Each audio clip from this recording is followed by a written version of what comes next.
I'll tell you, it's been a couple of days. It has been a couple of days for certain. It is Bart and Carlin on ESPN New York, on the ESPN New York app, and, of course, on YouTube. I am Chris Carlin. He is Bart Scott. He is not here today because he, as we talked about yesterday, is heavily involved down in Baltimore in the community and always has been for the last 20 years. And our guy is down there today helping out and feeding those who are less fortunate than us as the holidays approach. It is an event that he has always been involved in, and I really appreciate this part of Bart because let me say this about my partner for a second. When Bart says he's going to do something, he does it. And he does it to the best of his ability. And he does it in every single way you would want it to be.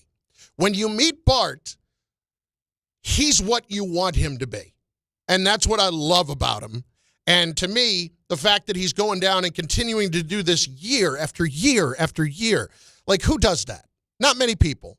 So he will be back tomorrow, and we talked about it a little bit yesterday. But again, just a great appreciation for the person that Bart is in continuing to be involved in a community that, again, he's been out of for 16 years at this point, when you really think about it. Anyway, well done, my friend. It is Bart and Carlin on ESPN New York, on the ESPN New York app, and on YouTube. And we will get to your comments from YouTube in a bit. We have got a jam-packed show today. We have got Mike Tannenbaum at 10:45 today. We've got Kendrick Perkins, Big Perk, coming up at 12:15 today. We have Sideline to Sideline. I'm going to need you to answer the question, am I the Nozzle? And it's not about Cam Skattebo, all right? I'll get to that in a second. No, it's more about an experience I've gone through the last couple of days. So we are going to ask that question, am I the Nozzle in this situation later on? Because I need to know. I'm somebody that, it may not sound like it on the air, but when it comes to like personal things or everyday interactions with businesses, when the job is not done right, I'm not someone that loves to get into conflict too much. And I kind of end up really just kind of taking it. And yesterday, that stopped. And I need to explain myself. But because I am so uncomfortable in that personal conflict, I need to know whether or not I am dead wrong in this or I actually have a leg to stand on. Because I told you part of the story yesterday about going to the dealership to get something fixed. But we will get to that in just a little bit. We will get to Louis Riddick saying something exceptionally interesting about the Jets this morning with DiPietro and Rothenberg. Rick asked the question, and it's a brilliant question. Can I just, you know what? I was a little snippy to Rick this morning because Rick gallivants around this place during the breaks, and he just thinks, let me jump in. I'm the big conduit. I can make everybody feel better about themselves. Look at me. I'm building bonds among everybody. That's Rick, right? So he walks into our meeting, and I said, no, please just walk in. It's not like we're not doing anything. It's doing one of their commercial breaks. And he's like, well, I know where I'm not wanted. And I said, good. So like right there, yeah, I was kind of being a nozzle. But then, it's just Rick. He can walk in, think he could just take over the room, start chewing on the scenery. That's his deal. But I will give Rick all the credit in the world because Rick knew what he was doing this morning, and he got the answer that he wanted, and we're going to hear that in just a little bit. Well done, Rick. He may not think that I don't like him, but I love him. I always have. And I respect what he does. Except for the whole, getting paid for a long time to not play Bobby Bonilla thing. Other than that, I actually do kind of respect him for that. Because if I could do that, I would absolutely do that. You can call me Bonilla all you want. But I do know how much it actually rips him apart that he couldn't do it. Wow, we've been all over the place. Here's where we start today. Skattebo! I honestly can't believe it's become this. I really can't. But am I surprised at doubling down when you're a rookie and you are the toast of the town when you're out there playing? When you're out there playing. Am I surprised by any of that? I'm not. Perhaps I need to consider that a little bit more deeply. So we obviously had issues with Skattebo from the Giants going to the WWE event the other night, but not because he went to enjoy it. Not in the least. I am not someone who says, this team is losing. You can't have any fun. You should have your head buried in a playbook, sitting at home in the dark, watching tape all the time. Even though you are injured, you should be rehabbing like the $6 million man. No. You're doing all the things that you're supposed to do when it comes to that. But when it comes to getting involved from a physical standpoint, that's just flat out dumb. And you can say all you want about, well, he wasn't in the ring, he wasn't this, he wasn't that, there was a barrier, all this other stuff. Get off my lawn, old man, and all this crap. You guys, that's fine. I just want to ask you this one question. For all of the Giant fans who have said, no big deal, love this guy, do whatever you want, kid. How many of you, if he had fallen, if he had gotten shoved backward and had injured himself in another way, how many of you would have been bat blank nuts yesterday and today about it? All of you that say, no big deal. No big deal. No. Let the kid live his life. I want him to live his life. He's out there having fun and being a celebrity, and that's great, man.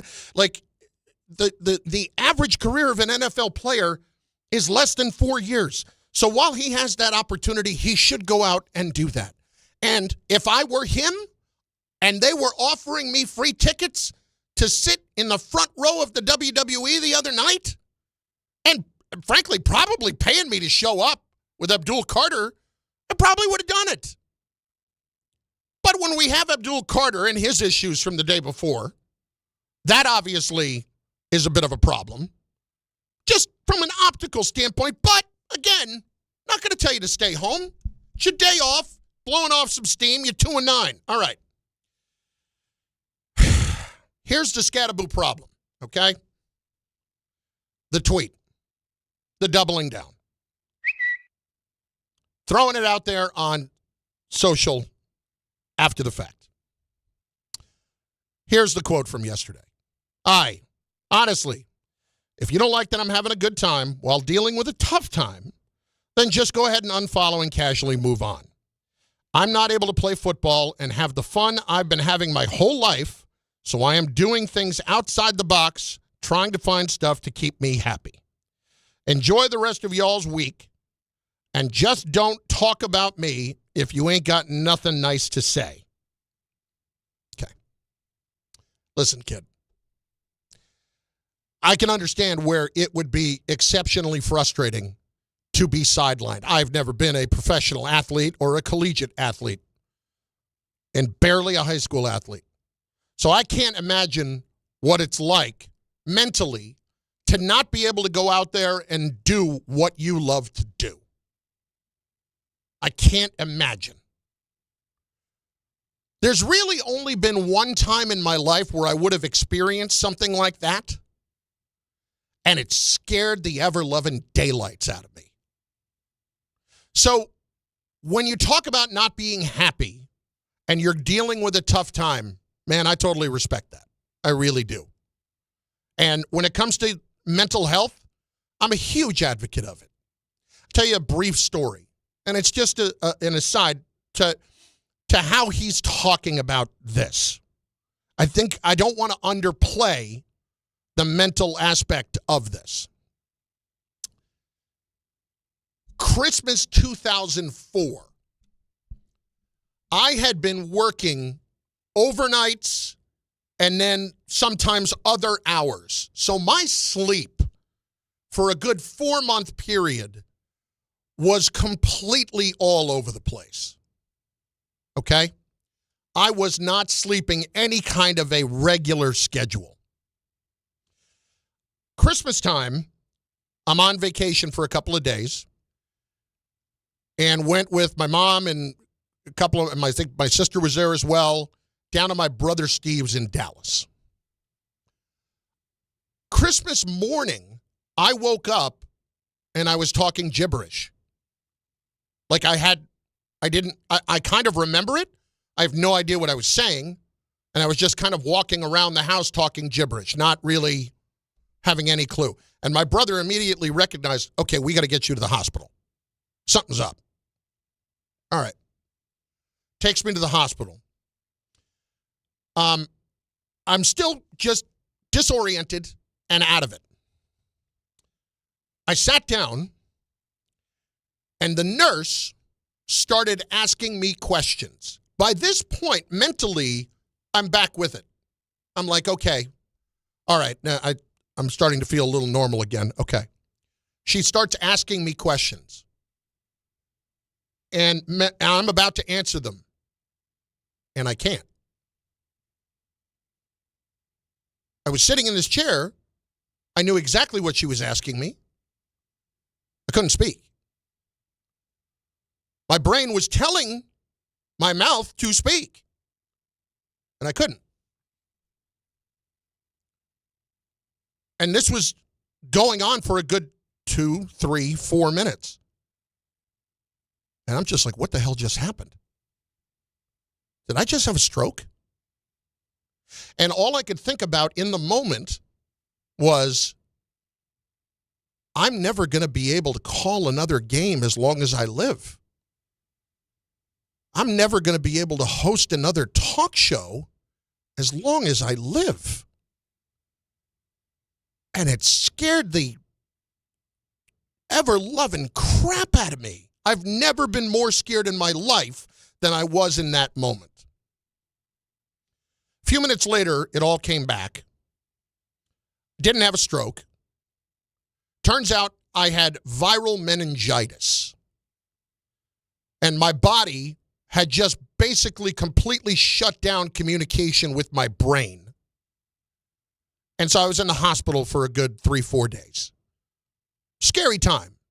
You know, I had the spinal tap, all that stuff. So I say all that to say, like, that's the only time, and it was for about 3 minutes, that I could appreciate what someone goes through, like Cam Skattebo, when he has his ankle dislocated and the mental challenges that come with going out and not being able to do what you love to do and not being able to do what you've done your whole life.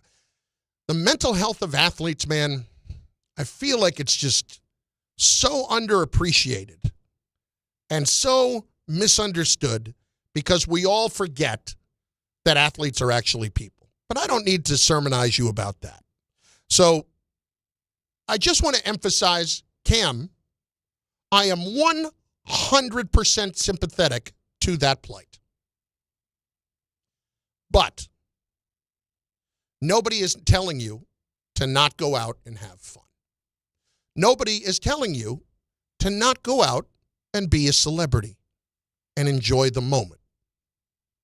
What happened the other night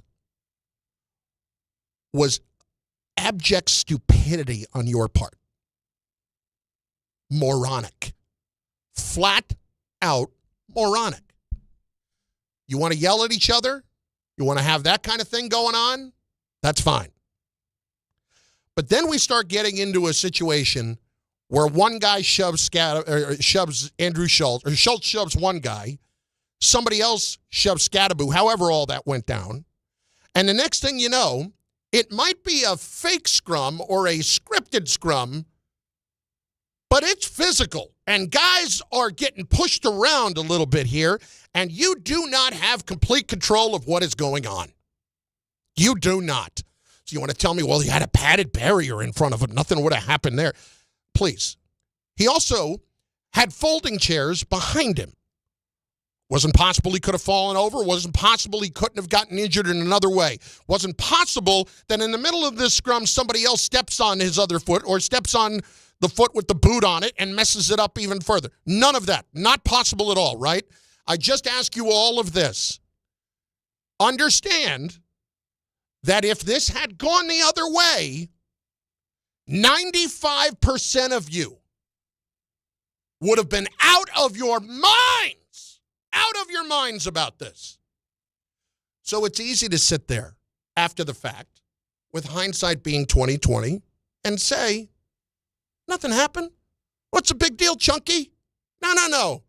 Get off my lawn, old man. No, this is not any of that. I'd be doing all the same things, but I'd use my head. I'd use my head a little bit. I'd actually think about what the actions are in that moment and what the possible repercussions are of something like that happening. And then let's just take it a step further.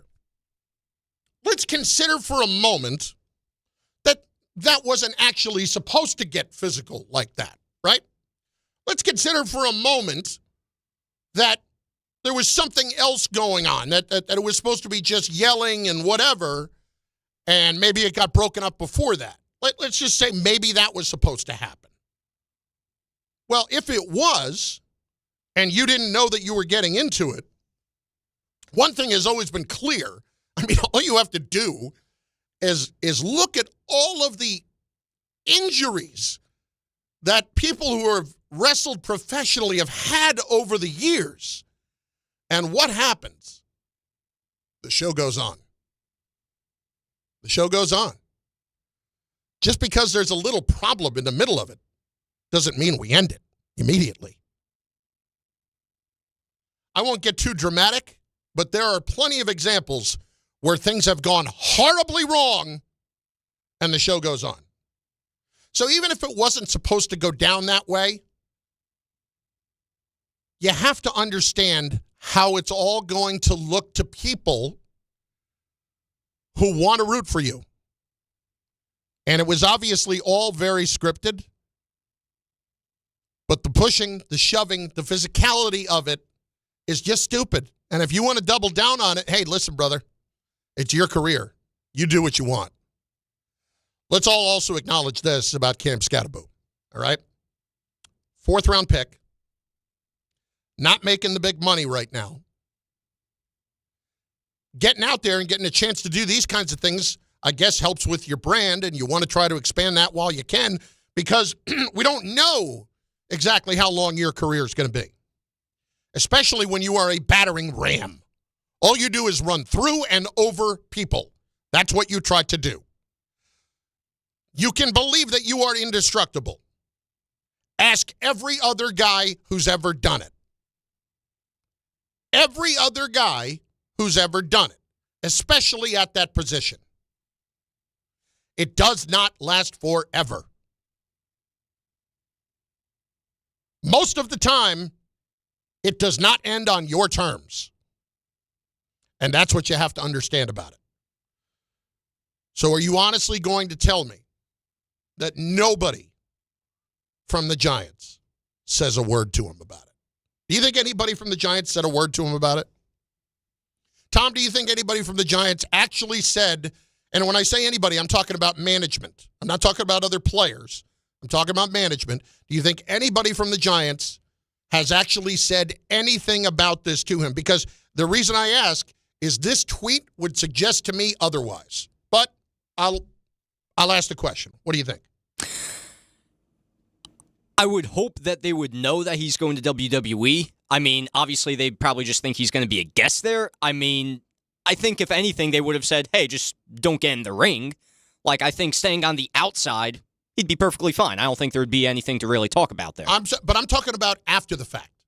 Do you think that anybody since has said something to him like, maybe we smarten up a bit? I think if there was anything, it probably just would have been maybe a light talking to. It's like, hey, just remember, just be careful if you're going to get physical, like doing any of your appearances. I think that is a very, very optimistic way to look at it. I'm an optimist. Ray, known non-optimist. Your take on this. Do you feel as if anybody from the Giants, since this happened, would have said anything to him? I think they probably went to him and just asked, when you came to us, because I'll assume that he kind of let them know that he was doing something with WWE. Okay. Did you know there was going to be a shoving match? Like, do you think He may not have. He may not have. And that's why I say, like, let's say that wasn't supposed to happen. But what's the next step if you're the wrestlers? It's not like they're just going to walk away from it. The show goes on. This kind of thing can happen. So anyway, you're right. He may not have known. And again, if you watch what happened, he makes like the first shove, then he's not really touched. Stuff goes on around him. The guy, if you go back and look, another guy shoved him back. Kind of like touched him on the head. There was no shove going on. But you're also in the middle of a bunch of guys kind of moving around. Can't really predict what's going on.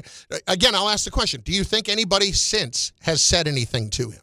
I prefer he does that if he's getting an appearance fee than something like that breaking out if he's just hanging out at a club.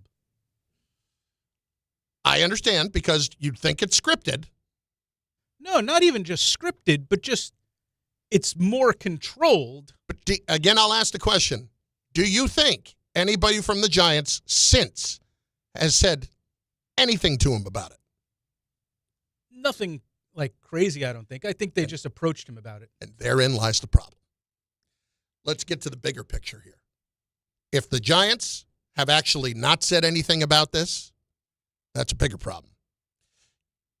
They may have known in advance that he was going to do this, but do you think for a moment, if they did know in advance, and they knew there was a physical aspect to it, that they would have been cool with that? The answer is no. There's no way the Giants would have been cool with pushing and shoving back and forth. Absolutely no way.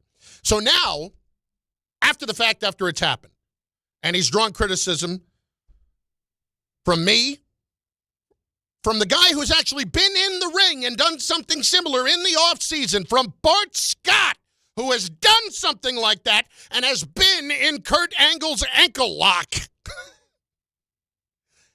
He said that he was wrong for doing it. Nobody from the team is going to say anything to a fourth-round pick who is a running back. All I will say is this. I hope to God that Joe Shane had a meeting in his office. This tweet indicates to me no such thing has happened. Because that tweet is doubling down on your actions, and that tweet is, no, I haven't learned any lesson. Screw all of you. Nobody's not telling you to go and live your life. What we are saying is smarten up. Smarten up. Your ankle was turned one way and your leg was turned the other way. And you are still in a boot a few weeks removed from surgery. And you think it's a good idea to get involved with something that got a little physical like that.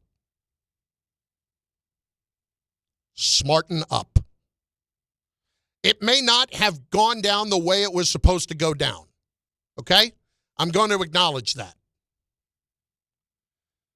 But we have seen too many other times that the show is not going to stop. In any case, the show is not going to stop. I mean, I can think of Triple H himself ripping his pec up a couple of years ago. I think he like tore it off the bone or something like that in a match with Shawn Michaels and The Undertaker and Kane over in Saudi Arabia.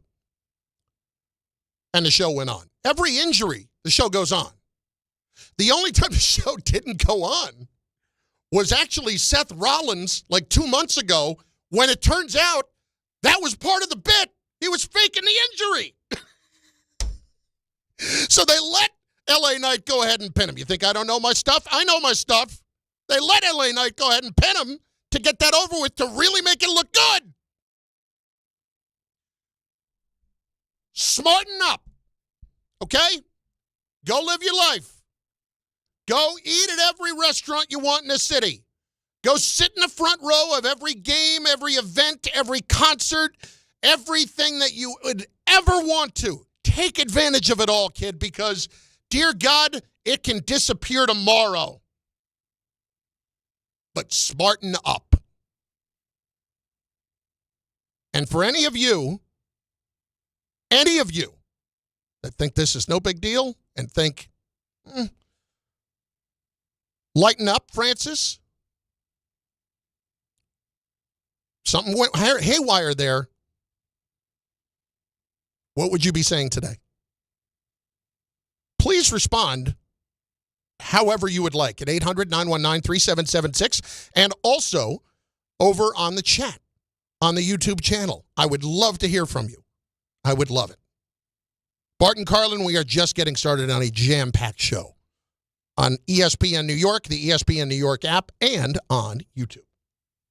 Listen up, New York. It's football season, and you should be out there enjoying every play, every tailgate, every moment. But if you're dealing with neck pain, back pain, joint pain, or sciatica, even getting off the couch can feel like a challenge. That's where Dr. J. Shaw at Sandwell Pain comes in. He's one of New Jersey's top pain specialists, Ivy League trained, double board certified, and dedicated to getting you back in the game. Here's the difference. No surgery, no scars, no long recovery, no pain medication. Just precise, non-surgical, image-guided procedures that get real results. Dr. Shaw treats everything from neck pain, back pain, migraines, nerve pain, and chronic joint pain. And he builds a custom game plan that's right for you. Same day or next day appointments are available with offices in Woodbridge, Livingston, and Inglewood. And yes, most major insurances are accepted. So don't let pain keep you on the sidelines this season. Go to SandwellPain.com to call, text, or book online. Relief is closer than you think, and it starts today.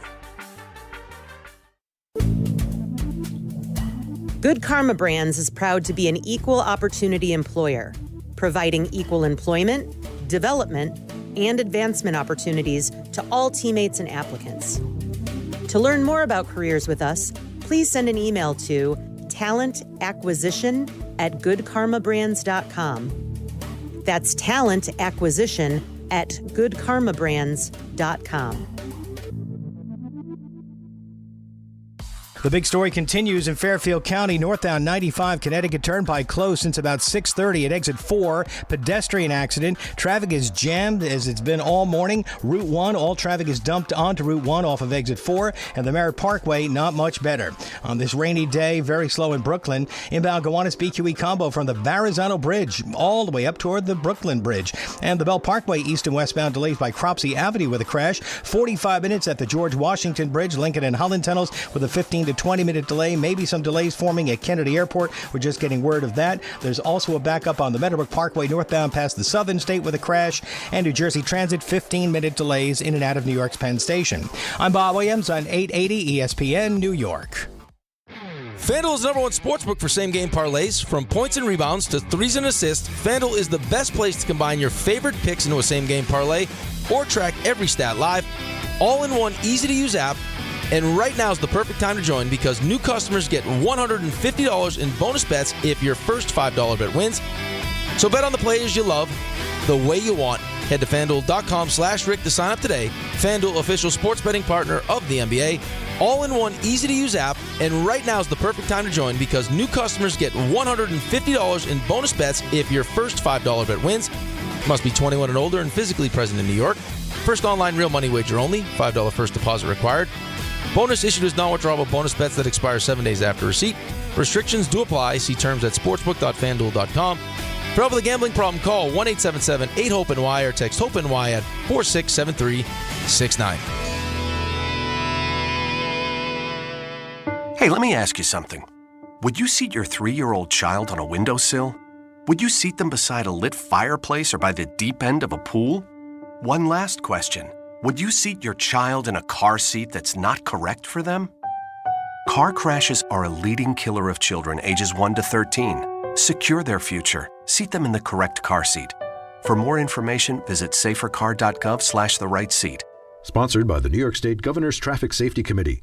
Feeling stuck on your own 10-yard line in the career game? Maybe it's time to just go for IT. My Computer Career has the game plan to score a rewarding new IT career in months. Whether you're a rookie, a breakout career changer, or a military veteran ready to serve. Why spend years chasing a college degree when you can fast-track your future in IT starting now? Take your mark, get set, go for IT. Take the free career evaluation at mycomputercareer.edu today. Financial aid is available to those who qualify, including VA benefits.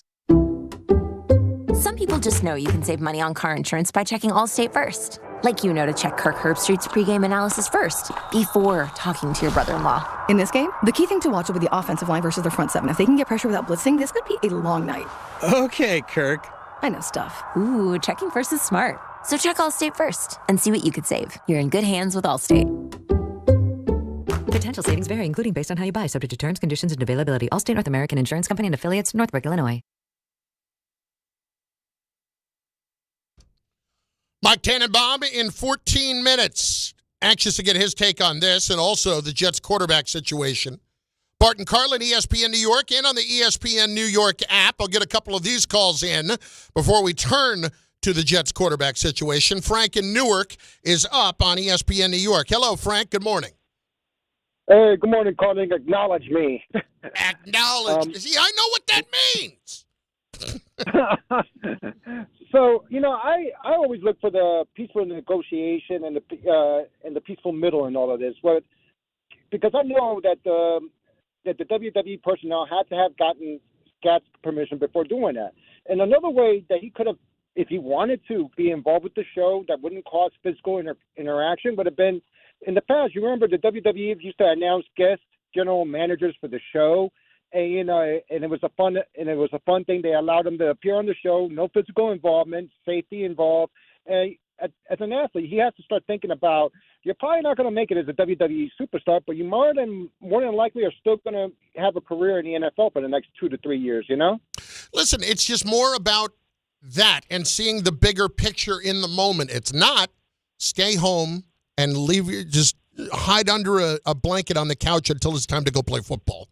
That's not what I'm asking. And I agree. Yeah, and I agree. He has a right to enjoy his fun, but he could have found other ways to express his fun, and one of them would have never. The solution I provided would have never involved him getting physically involved. It would have been a nice, funny way for him to be a part of the show and still have fun on the side. I mean, they, as an entertainment business, the WWE has to respect the fact that he's also in the sports entertainment business. Plus, he's an athlete. The physicality part of it is where my issue lies. That's it. Has nothing to do with anything else. For that to have turned physical, even let's just argue for the hell of it that it wasn't supposed to. Show goes on, man. Like if it's not getting broken up or it's just escalating. Like, they're not going to just walk away and make it look like a bad show. They do give people their money's worth. They believe in that. And sometimes to a fault, they do. David in Elizabeth is up next on ESPN New York. David, what's going on, brother? What up, Chef? How are you? Good, Yep. A regular day in the neighborhood for us. What's crazy? This question is for you. And I saved it for you from yesterday, so let's jump straight into it before we get into sports. So you were talking about how you used to fandangle and finesse the progress report card. I want to say this. I wish Bart could hear this, but I'll repeat it another time. I was the master at getting disciplined and growing up. Like, I got some of the best ass kicking from my parents. And this would be a greatest hit on what I got as a kid. I swear to God. Like, do you know what it's I hate to say it. Like, listen, in my household, C on a report card stood for corporal punishment. So, I was highly motivated to get to that progress report before anybody else. I always got blessed, Carlin, because my mom already knew I did something stupid. Or if not, I got the phone call like, oh, yeah, Mrs. Osina said that, did you see the progress report? Because, you signed it and the signature looked a little funny. Man, I've been forging signatures since I was like 8. Yeah, see, man, this is the problem. What I thought the brilliant part of that was I wasn't forging anything in terms of a signature. I was just changing the grade and then later on spilling some apple juice on it to make it look good. Problem is, you can only go to that well once. Oh, yeah. And you know what the crazy part is growing up, man? I was always like the bad apple. My older brother always gets the front row of me getting disciplined or getting blessed wherever I'm at. You know how that is. But let's jump into sports, man. As far as the benching of Justin Fields, they had to do it, man. Like, yo, elementary school yardage by halftime is unacceptable. Like, bro, like they were breaking it down, like some of the, sports analysis and some of the guys, and they're like, dude, you didn't even crack 100 yards. Yo, if you passed it twice in one drive, you got 50 yards. Yeah. Two good passes, you got 50 yards. Come on, bro. Like, it's just mind-blowing. It's mind-blowing. And not for nothing, Glenn should have did it a long time ago. And, yeah, as you can see, he can't play games with us now about, oh, yeah, I'm not going to tell you my quarterback is. He's so terrible. The other team is like, yeah, if Tyrod don't come out, they're just going to give us a free W. So, yeah, he better bring out Tyrod. What I wonder will happen today is if he comes out during the press conference and somebody asks who the quarterback is and he says, ask Diana Rossini. I don't know if he'll do that this time. I don't know if that'll happen. I have a feeling he may just say, yeah, Tyrod's going to be our guy, and here's our message on that whole thing. I wouldn't expect it to go any other way.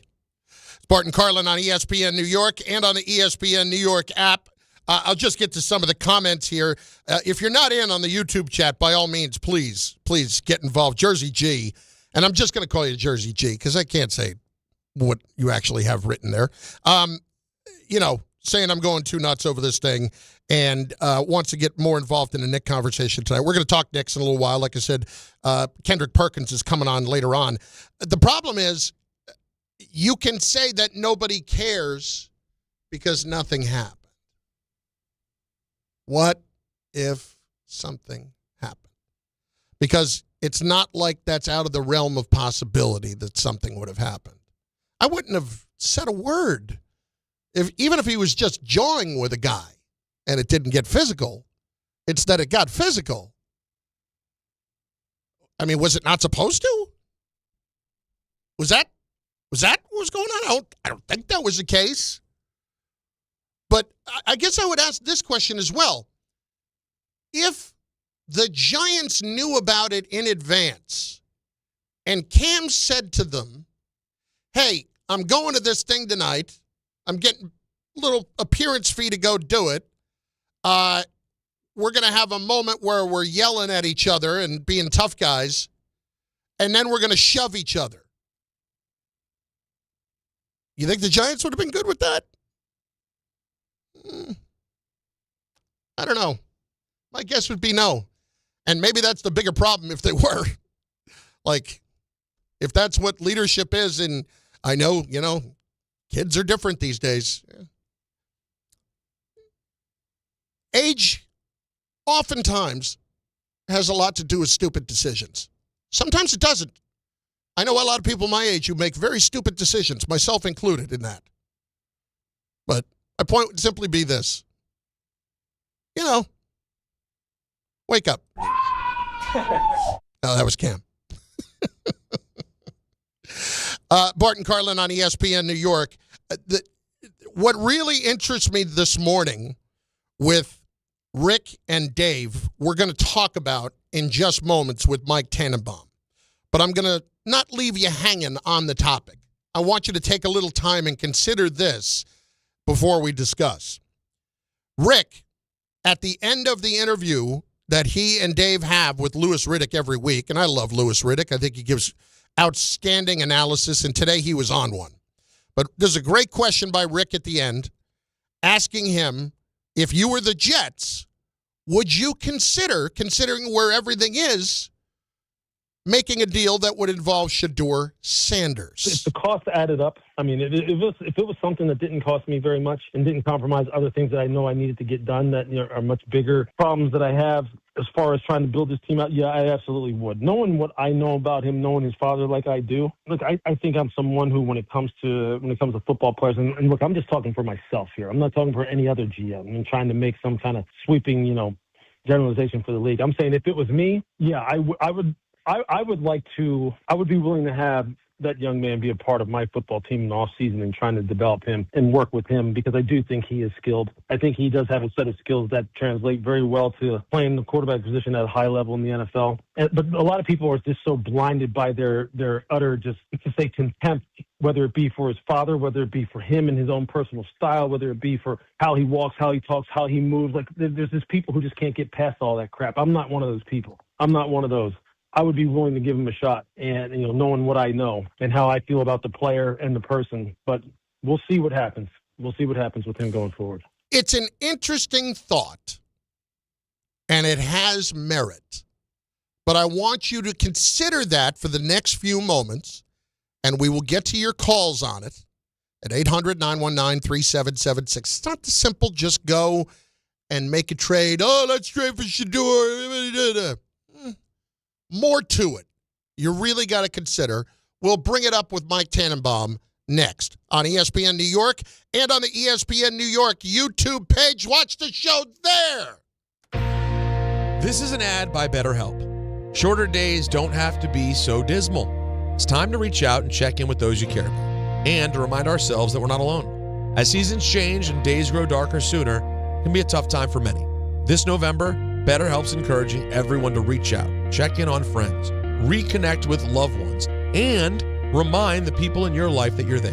BetterHelp does the initial matching work for you so you can focus on your therapy goals. Short questionnaire helps you identify your needs and preferences, and our 12-plus years of experience and industry-leading match fulfillment rate means we typically get it right the first time. If you aren't happy with your match, switch to a different therapist at any time from our tailored recommendations. This month, don't wait to reach out.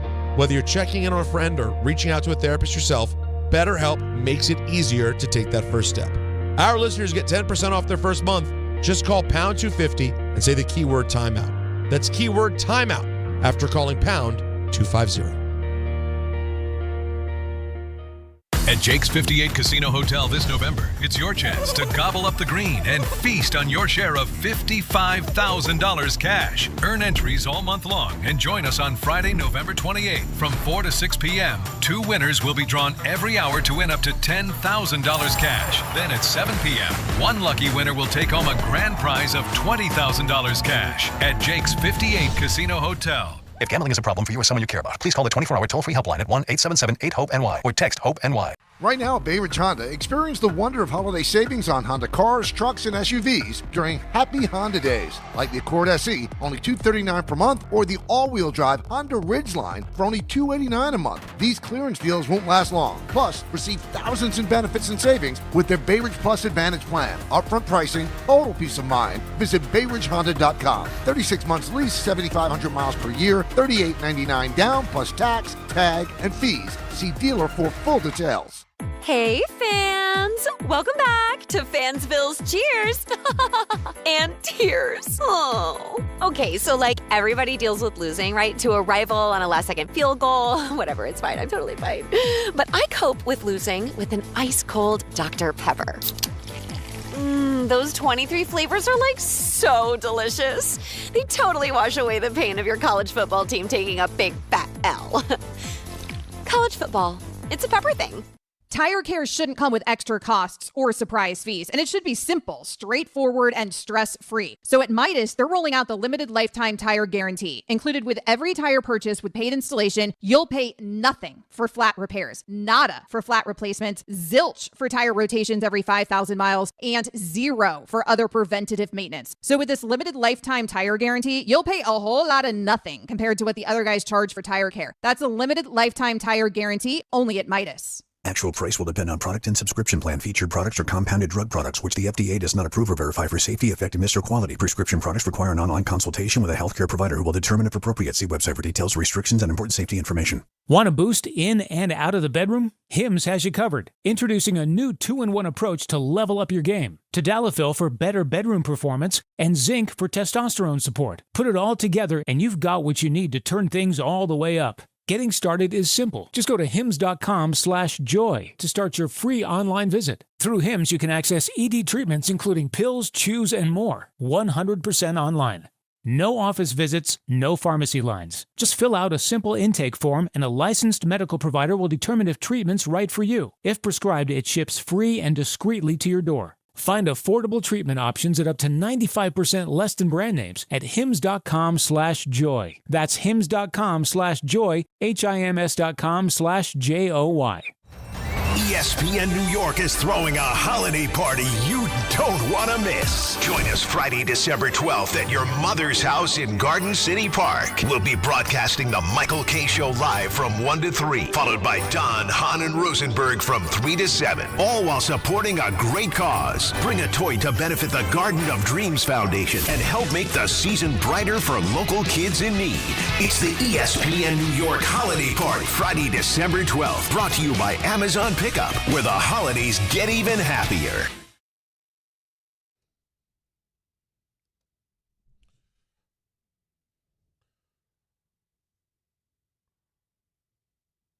He is with us every week. It's one of the best parts of the week. He is Mike Tannenbaum, the former Jet GM. He is our ESPN NFL front office insider, former Dolphin GM as well. And the Mike Tannenbaum Report, brought to you by Samwell Institute for Pain Management. Mike, Chris Solo today.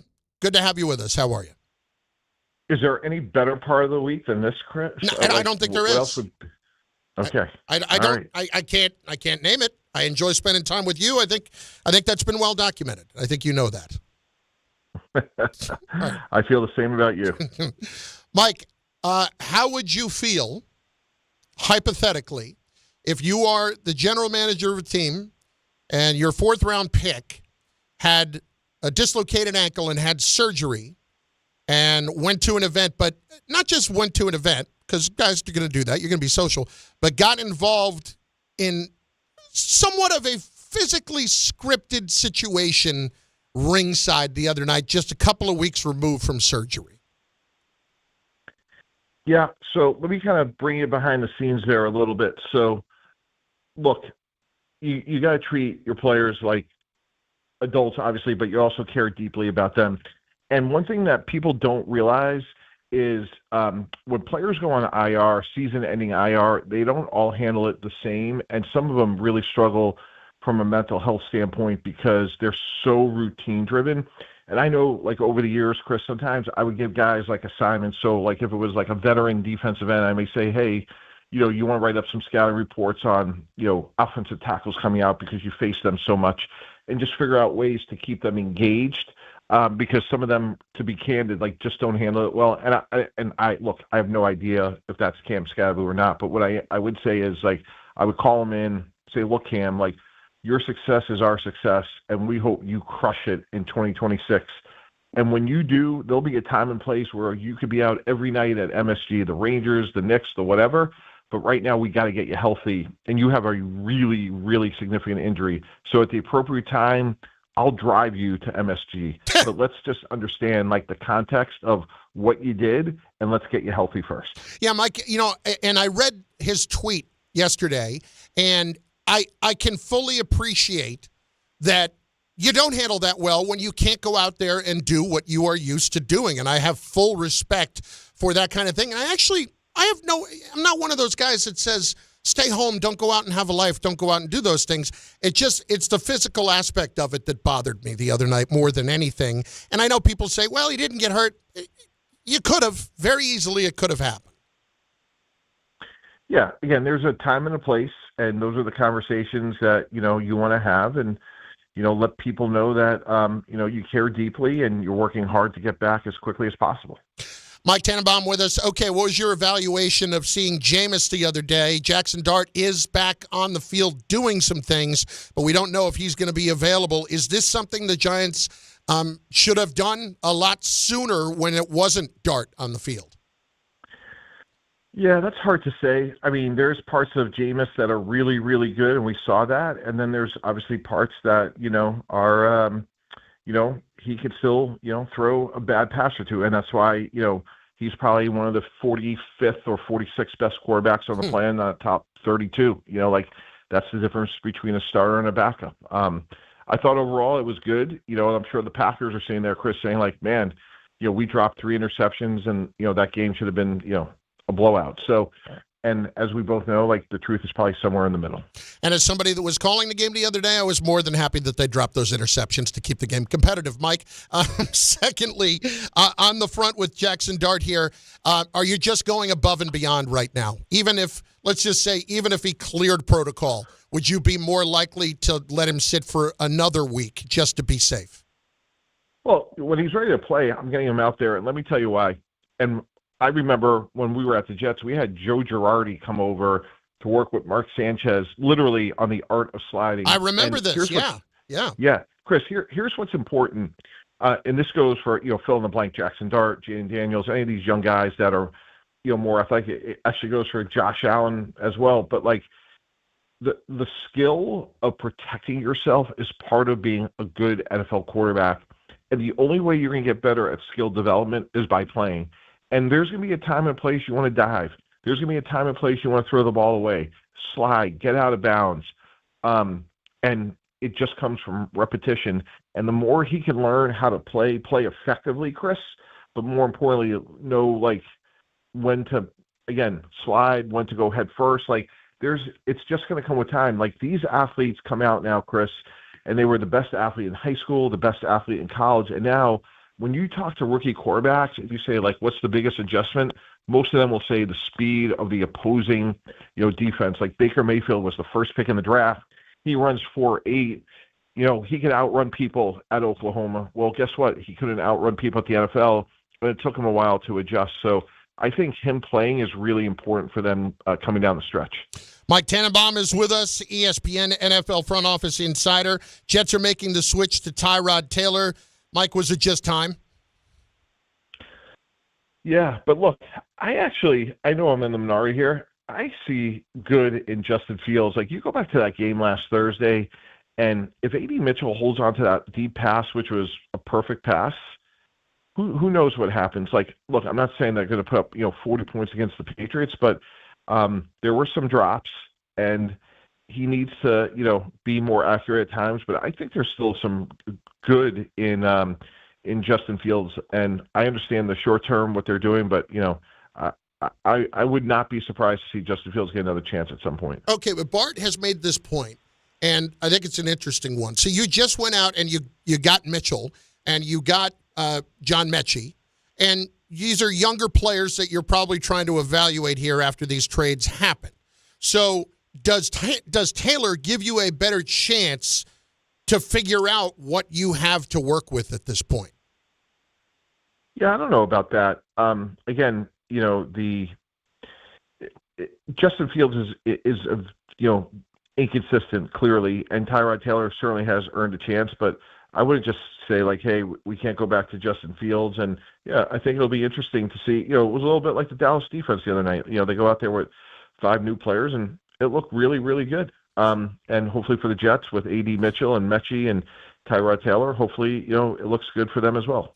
Yeah, the other thing I'll just push back, Mike, on Fields, like, when is it that it is what it is? Like, the inconsistency is just what this is, and maybe this guy's just a backup in the league at this point. Yeah, that's a great question. There's 32 GMs that would like to know the answer to that question. We could sit here for the next 3 hours and talk about Jalen Hurts, who gets fired at the University of Alabama, goes to Oklahoma, and gets drafted in the bottom of the second round, and then wins the Super Bowl last year. Could have been the MVP of the Super Bowl the year before, and they're the 1 seed again this year, right? You just never know. Sam Darnold, his chronicles are well documented, so someone will keep giving Justin Fields a chance because he is so talented, he's so high character. But it's a great question. You always got to have an answer for everything, don't you, Mike? I mean, come on. It's Mike Tannenbaum, ESPN NFL front office insider. We were talking about this a little bit at the end of the show yesterday. I want to get your take on it. First things first, though. Louis Riddick this morning with Dave and Rick kind of suggested that if he were the Jets, that he might be interested in a low investment trade that would involve somebody like Shedeur Sanders, because you look at what's going on in Cleveland, it doesn't look like everybody's on the same page when it comes to him. So if that's a case where the Jets have a chance to take a flyer, so to speak, on looking at somebody like that? Is it worth it to do, or is there too much that comes with it? Yeah, I think it's, you got to consider everything. Like Shedeur Sanders, Kirk Cousins, like I think you want to have as many, options as possible until you hit on a guy. And by the way, like I was very critical of the Falcons for, giving Kirk Cousins all that money and then drafting Penix, but they look like they're right. I mean, when you're running a team, Chris, in your post-trade deadline, you sit there, you're like, oh my God, like how are we going to improve this team? And look, like Cousins may be past his prime, Chris, but they're driving to the stadium this week saying, like, we got a chance to win. We got Kirk Cousins. Like, there's a lot of teams that are looking at their backups and saying, like, we have no shot. Like, look at the Vikings. Like, where Max Brosner played the formative years of his career? Yeah, that would be Minnesota. University of New Hampshire. Oh, that's true. He was a transfer. That's right. I forgot. Yeah. So my point is, like, I would definitely look at Shedeur. I had Shedeur as a high second rounder, low first rounder when he came out. And why not? Like he's a big, strong guy that can make all the throws. And if I'm the Jets, sure, in the off season, I'm sure they're going to reevaluate everything. Obviously, ideally, I'm sure they'd like to draft one, but you really can't rule out all your options. And I think depth at this position, you look at that Dolphin Commander game, Marcus Mariota played a BB plus, gets into overtime, and the game's over. And that's the difference typically between a starter and a backup. All right, last one, Mike. And this was what I was alluding to earlier. We look at the AFC. Everybody says how wide open this is. You've got the Patriots. You've got teams like the Colts, the Broncos, all newer teams, so to speak, in the mix. And you've got the Bills and the Ravens and the Chiefs not being at the same level, at least from what some would say, especially when it comes to the latter two, that they have been. Is it still wide? Is it wide open, Mike, or are we giving a little too much credit too soon to some of those newer teams that are up top right now? Yeah, it's going to be a lot of fun. I wouldn't rule out the Chiefs, the Bills. Like I know, one's a bottom seed, the other one's on the outside looking in. But I those guys have done it at such a high level for so long now. Like I do think Denver's for real because that defense is really good, and to beat Kansas City in Denver the way they did, it's hard to say they're not for real. Everybody else, boy, it's going to be a fun couple of weeks here. Who wins the North? Does the Colts close out the deal? How good is New England? Do they have enough playmakers? It's going to be a ton of fun to see how this all sorts out. And listen, I'm just going to ask this question because it's been bothering me for the last 90 seconds. Did you give me the fake laugh before there? Did you give me the little chuckle, the fake chuckle? Is that what you gave me? Yeah, it's my go-to. Yeah, that's okay. Without question. That's okay. It makes me feel worse about me, and there it is. And there it is right there. Thank you. So that was more authentic. No, that was more authentic. Thank you, Mike. Appreciate it. That's Mike Tannenbaum. The Mike Tannenbaum Report is brought to you by Samwell Institute for Pain Management. For a pain-free life, visit SamwellPain.com. There's nothing worse than knowing that you got the fake laugh.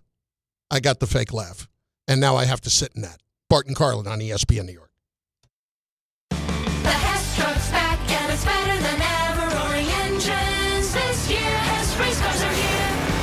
The Hess stock car racers are loaded with lights, sounds, and a powerful racing motor. Only at HessToyTruck.com. Free shipping and batteries included. This is the Michael K. Show. Great teams employ players that look out for other players. Why would this guy with a half sack being taken to the top of the first round think it's okay to be late to meetings? That some veteran guy on the defensive side doesn't take Abdul Carter aside and say, dude, well, what are you doing? But that's hard to do on a team that just lost its coach, that's 2-9, that has lost heartbreaking games. The Michael K. Show, weekdays at 1 on ESPN New York and streaming live on YouTube. 1-877 Cars for Kids. KARS Cars for Kids. 1-877 Cars for Kids. Donate your car today. 1-877 Cars for Kids. Donate your car today. Ready to get rid of that old car? Donate it to Cars for Kids. Call 1-877-CARS-FOR-KIDS to reach a friendly live agent. Donation's super easy, and your car can be picked up as soon as tomorrow. Call us now, 1-877-CARS-FOR-KIDS. That's Cars with a K to donate your car today. 1-877-CARS-FOR-KIDS. K-A-R-S, Cars for Kids. 1-877-CARS-FOR-KIDS. Donate your car today. Did you know you can donate real estate too? Go to carsforkids.org. That's carsforkids.org.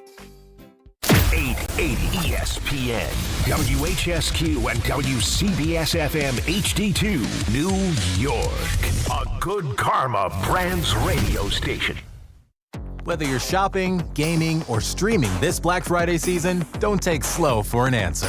Get Optimum Fiber for the fastest, most reliable, and most consistent internet speeds, starting at $25 a month. Call 888-4OPTIMUM or visit Optimum.com to switch. Act now and get a full year of Netflix, an unlimited mobile line, a $400 prepaid card, and more, all on us. Call 888-4OPTIMUM or visit Optimum.com today. Optimum, don't take slow for an answer. Terms apply. See Optimum.com for details. A Progressive Home and Auto Bundle can protect you round the clock, but we can't protect you from those painful moments in sports. Oh, I can't believe we blew a 5-touchdown lead. Sure, but you got to feel like they were going to win for almost the entire game. But I was about to buy playoff tickets. So you were prepared for a good time. That's pretty nice. It's the worst loss any team has ever had. And you got to witness history. Okay, we're done here. Well, at least your home and auto are protected with a bundle from Progressive. Progressive Casualty Insurance Company affiliates and other insurers. Not available in all states or situations. At AT&T, we guarantee our network so you can talk college football with your BFF while taking Buster to the vet.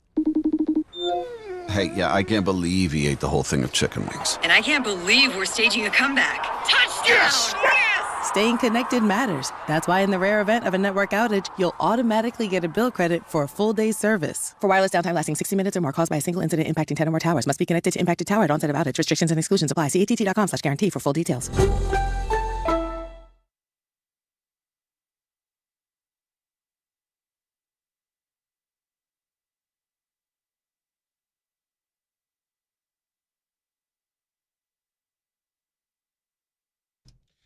If you think Shedeur Sanders is a waste of time, you got to wake up. It's not. Why not? This is all I got to say. Why not? It's Bart Carlin on ESPN New York and on the ESPN New York app. Bart is out today. He is down in the Baltimore area, involved in his charity that he has been involved with for 20 years at a shelter for folks who are not just dealing with addiction issues, but also dealing with hunger issues. And he's down there with some of his former teammates being involved. And as I said earlier, you know, Bart walks the walk in every way, and I absolutely love him for it. But he will be back with us tomorrow. In the meantime, 800-919-3776, 800-919-ESPN. If you're not watching over on YouTube, I don't know what you're doing. You may as well be, because why wouldn't you want to see the majesty of this body and head right on your screen, right on your phone, right on your television for that matter? Like last night, I'm sitting at home setting up one of my TVs and the YouTube app. I throw it up and I say, just imagine what my giant head looks like on this thing. You can only imagine. Anyway, let's get to the Jets and the quarterback situation. Now, I played this for you a few minutes ago, but I'm going to play it again right now. This is Louis Riddick this morning on with DiPietro and Rothenberg. And great job by Rick asking this question at the end regarding Shedeur Sanders and why the Jets should potentially consider trading for him. And you'd think, we're just trading for another guy.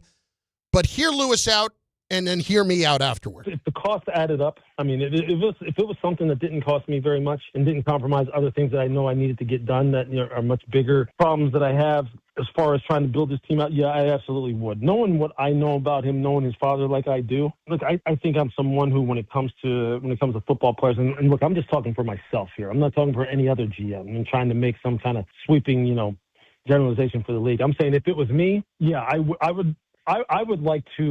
be willing to have that young man be a part of my football team in the offseason and trying to develop him and work with him because I do think he is skilled. I think he does have a set of skills that translate very well to playing the quarterback position at a high level in the NFL. But a lot of people are just so blinded by their utter, just to say, contempt, whether it be for his father, whether it be for him and his own personal style, whether it be for how he walks, how he talks, how he moves. Like, there's just people who just can't get past all that crap. I'm not one of those people. I'm not one of those. I would be willing to give him a shot, and knowing what I know and how I feel about the player and the person. But we'll see what happens.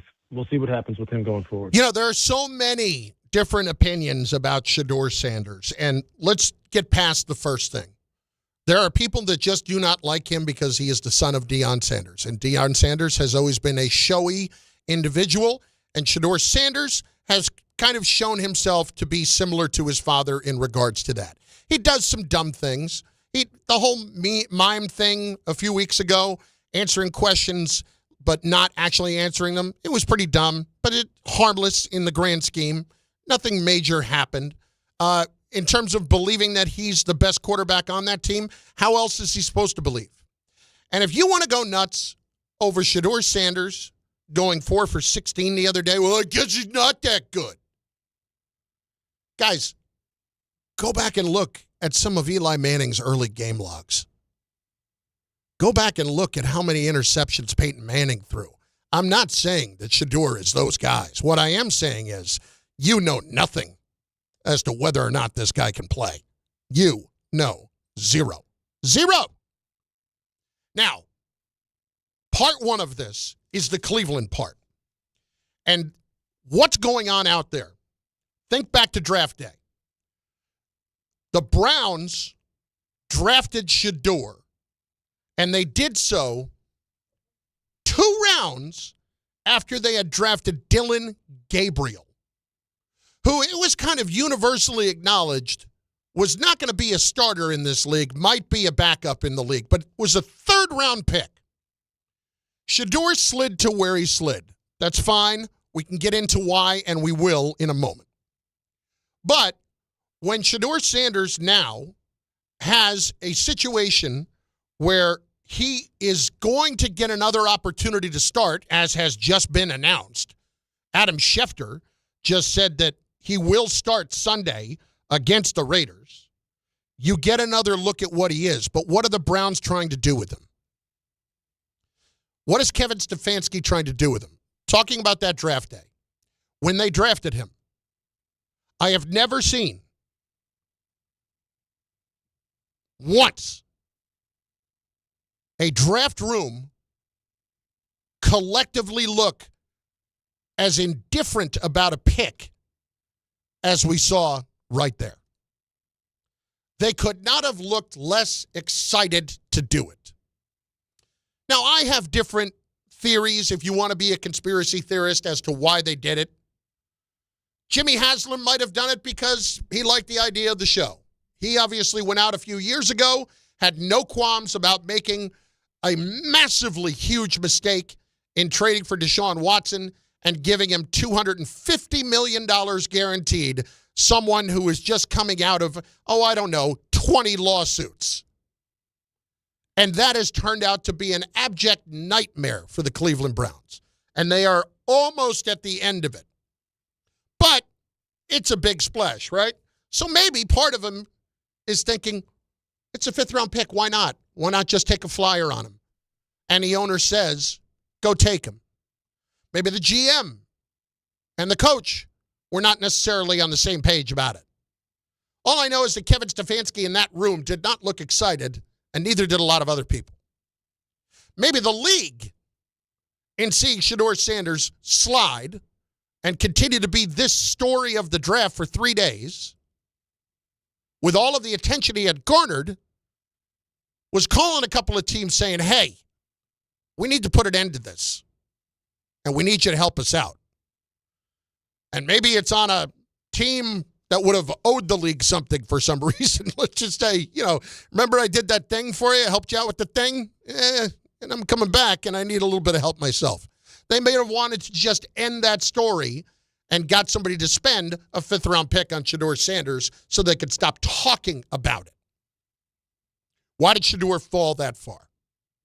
A lot of theories. I can tell you one that I heard that I believe really contributes to what happened here. I think we can all agree that what we saw in college from Shedeur Sanders was not a fifth-round talent. Mike Tannenbaum just moments ago sat here and told us he had him as a late 1, maybe an early 2. Shedeur Sanders has talent. How much? Is he better than Dillon Gabriel? Dillon Gabriel was a terrific college quarterback, but given his size, probably not going to be a great NFL quarterback. Shedeur Sanders has that ability. Mel Kiper Jr. believed that Shedeur Sanders had that ability. It's just whether or not you can get it out of him. You don't just draft guys without physical tools. So that when I say you have the ability, you have the physical tools to do something. Sanders, I can tell you one story that I've heard was that he went in to meet with an offensive coordinator in those pre-draft meetings. And in one of those meetings, the OC sits down with him, and within 60 seconds, the phone rings. Shedeur's phone rings. He picks it up, and he says, hang on. And he puts it on speaker. And it's Dion. And that offensive coordinator is now sitting across from Shedeur Sanders with Deion Sanders on a speakerphone. How do you think that went over? You ever have your daddy with you on a job interview? Generally not.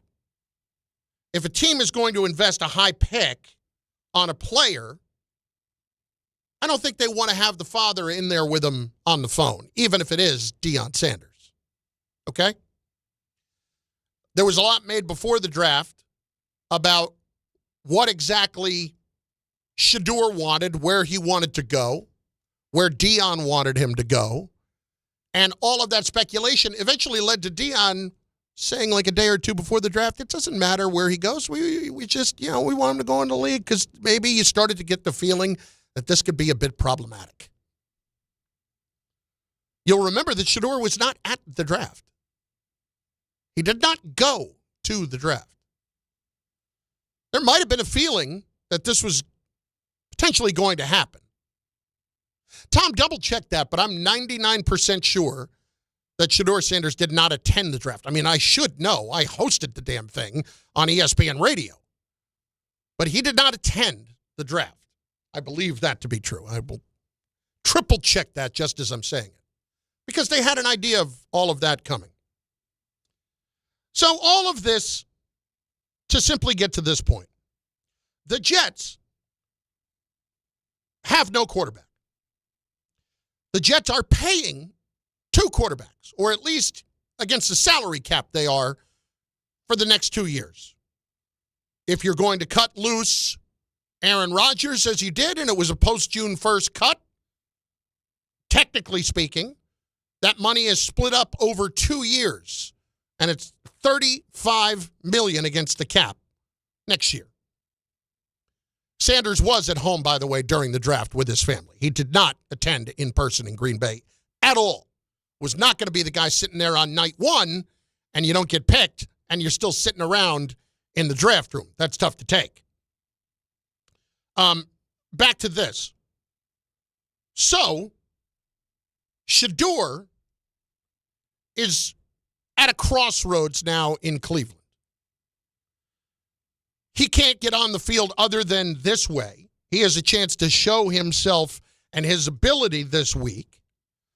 But is it really fair to kind of judge him from there? It doesn't feel like Cleveland really wants him. Kevin Stefanski might be gone. Kevin Stefanski may not be there after this year. But does anybody really get the impression that Kevin Stefanski wants him there? I don't think so. There's really been no indication of that so far. When he was asked this past week, when Dillon Gabriel clears concussion protocol, is he your quarterback? He said, yes, he's our quarterback when he clears protocol. Maybe Shedeur has not practiced well. I have always wanted to be a believer in the idea that coaches play the players who give them the best chance to win. And if you're Kevin Stefanski, if you had a lot of belief in Sanders, he would have been playing already. If he had wowed you on the practice field, he would have been playing already. Maybe there's a degree of, I told you this guy can't play to it. Maybe.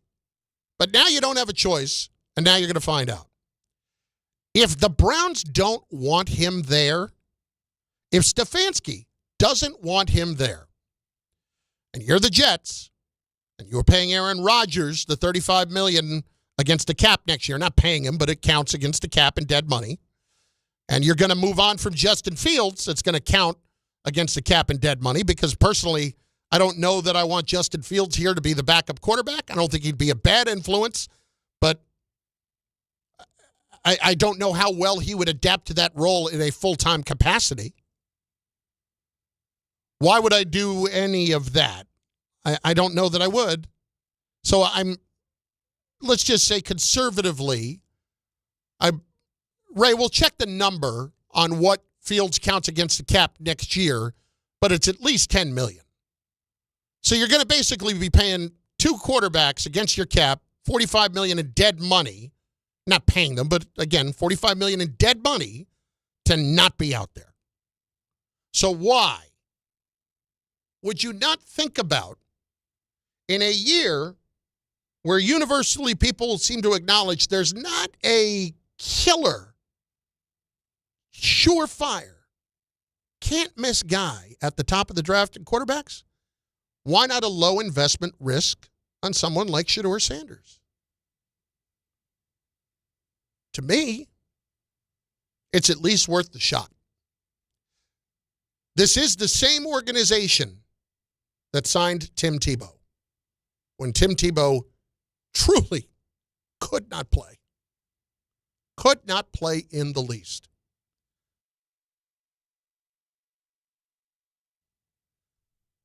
Why wouldn't you at least take a chance? This offseason, the Jets have to find somebody to actually start at the position. And whether that's someone you're going to draft this year, or you don't believe in anybody and you want to wait another year until you have 3 first-round picks, you're well within your rights to do that. But I know we say this all the time, taking a flyer on somebody. Catching lightning in a bottle. That's exactly what it is. It doesn't happen often. Catching lightning in a bottle does not happen often. That's why they call it that. Why not take a low-risk shot at it? Take a 6th-round pick shot at it. I would love to hear your thoughts. At 800-919-3776, 800-919-ESPN. You can also watch on the chat over at the ESPN New York YouTube page. And if you haven't done it already, why wouldn't you subscribe? Click the damn subscribe button on the ESPN YouTube page. I love this. I love when people hit me with this. Jersey High Roller. Tim Tebow won a playoff game. Tim Tebow made one throw in his entire professional career in that playoff game. And I remember it vividly to Demaryius Thomas. Yes, he won a playoff game. Also checking in, Marco. Shedeur will be shredded in this market. Well, guys, if this turns into a problem and Shedeur is too chatty and too much of a distraction, you haven't invested much anyway. Adios. That's the best part of the whole thing. That's the best part of it. Your hands aren't tied in this. Why wouldn't you at least consider that? You should. Because if Shedeur is not worth the time, then you just move on. If the Jets designate Justin Fields as a post-June 1st release, $13 million in dead cap for next year, that with the 35, I believe, for Rodgers, $48 million against the cap for 2 quarterbacks who are not playing for you. Sound business. But sometimes you got to bite the bullet for a year and get on from that, and that's what they will do. So, You need a cheap option. Shedeur's a cheap option. Let's go sideline to sideline. Hit it. It's going to happen. This is Sideline to Sideline. Go. With Bart and Carlin. Tom Bauer is here. He has got some sideline to sideline. No Bart today. I miss him. Miss him like the Dickens. But let's do it anyway. Tom, as we said earlier, the show goes on. Show does go on, and the show does have a little bit of breaking news as well. Just coming 2 minutes ago from Adam Schefter. This is confirmed. Falcons quarterback Michael Penix undergoing season-ending knee surgery. Oh, wow. Falcons statement says after further medical evaluation, Michael Penix Jr. will undergo it for a partially torn ACL. Devastating blow for the Falcons. They now have to turn to Kirk Cousins. Now, I'll remind everybody that Michael Penix, in his collegiate career when he was at Indiana, tore his ACL twice. Now, I'm not sure which is which, or he tore one and not the other, but pretty safe to say that in this case, he tore an ACL that he has already torn. So that's a bad sign, unless he's torn one 3 times, which makes it even worse, or he tore one that he hadn't torn before, and that's still bad. Even if it's partially torn, done for the year. Here's the point. It's bad. And Michael Penix is out for a while. And let's remember, Michael Penix was in college for 5-6 years. So he had all of that extra eligibility because of COVID and because of the injuries. So this now is definitely a problem for the Atlanta Falcons moving forward. So it does not say anything else as far as next year availability, correct? Yeah, not next year yet. Not yet. The news just broke about Penix, so that's just what we have right now. Again, all right, so Michael Penix is out for the year with the partially torn ACL. Not completely, partially, but that's obviously not good news. All right, next. All right, so from one quarterback who's out for the season to one who does not need surgery, that is going to be your favorite quarterback, Aaron Rodgers of the Pittsburgh Steelers.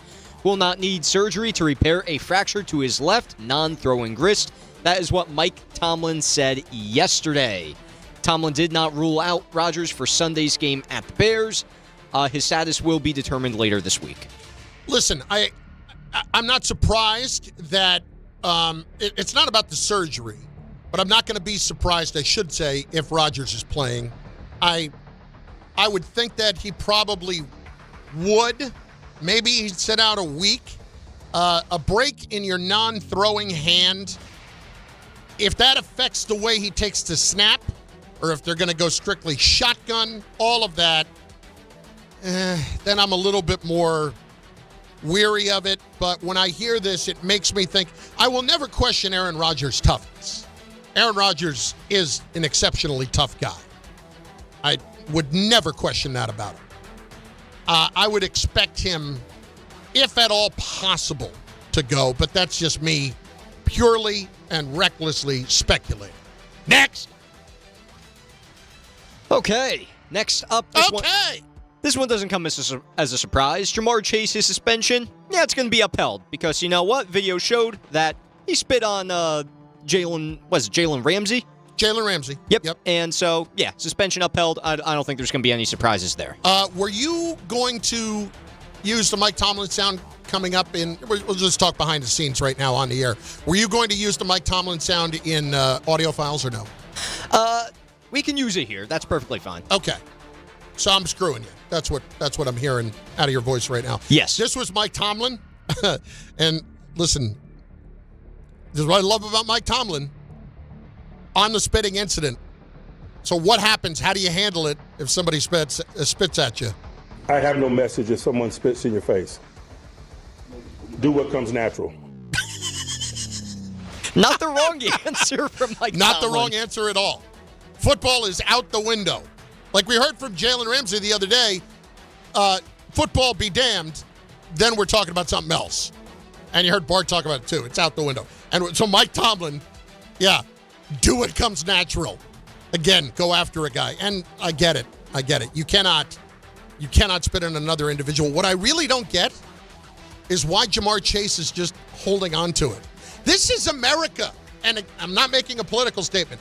This is just all of us. Deny, deny, deny, deny. Why do you ever have to acknowledge the truth being the truth? Even if we have actual videotape of it. That is amazing. What else we got, brother? All right, just because I did a little research during this, Michael Penix, the injuries to his ACL injuries in college, they were in his right knee. This one, I believe, is in his left knee. Okay, so it's going to be the other knee. So it's the other knee that has not been torn before, but it still sucks no matter what. Yeah, not good at all. So he had torn his right one twice? Yes. Okay.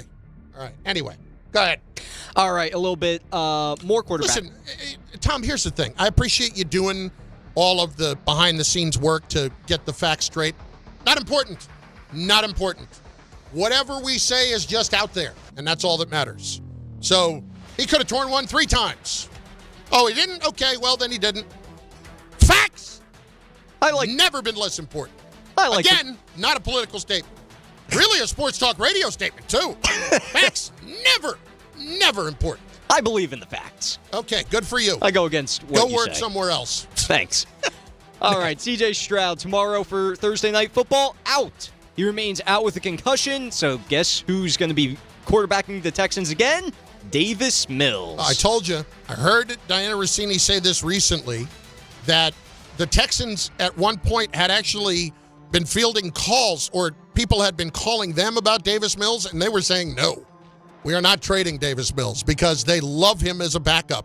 And listen, he's 2-0 so far. Like, Davis Mills is the ideal backup. He's this generation's Chad Henne. He's making it happen. Hey, good for Davis Mills getting an opportunity here. He did obviously very young, very early in his career. There is nothing wrong with being a backup. You can make $5-6 million a year, whatever that number is, to not play football. I mean, I'm not playing right now. I could do that, but not obviously at that level if they need me. I don't blame them.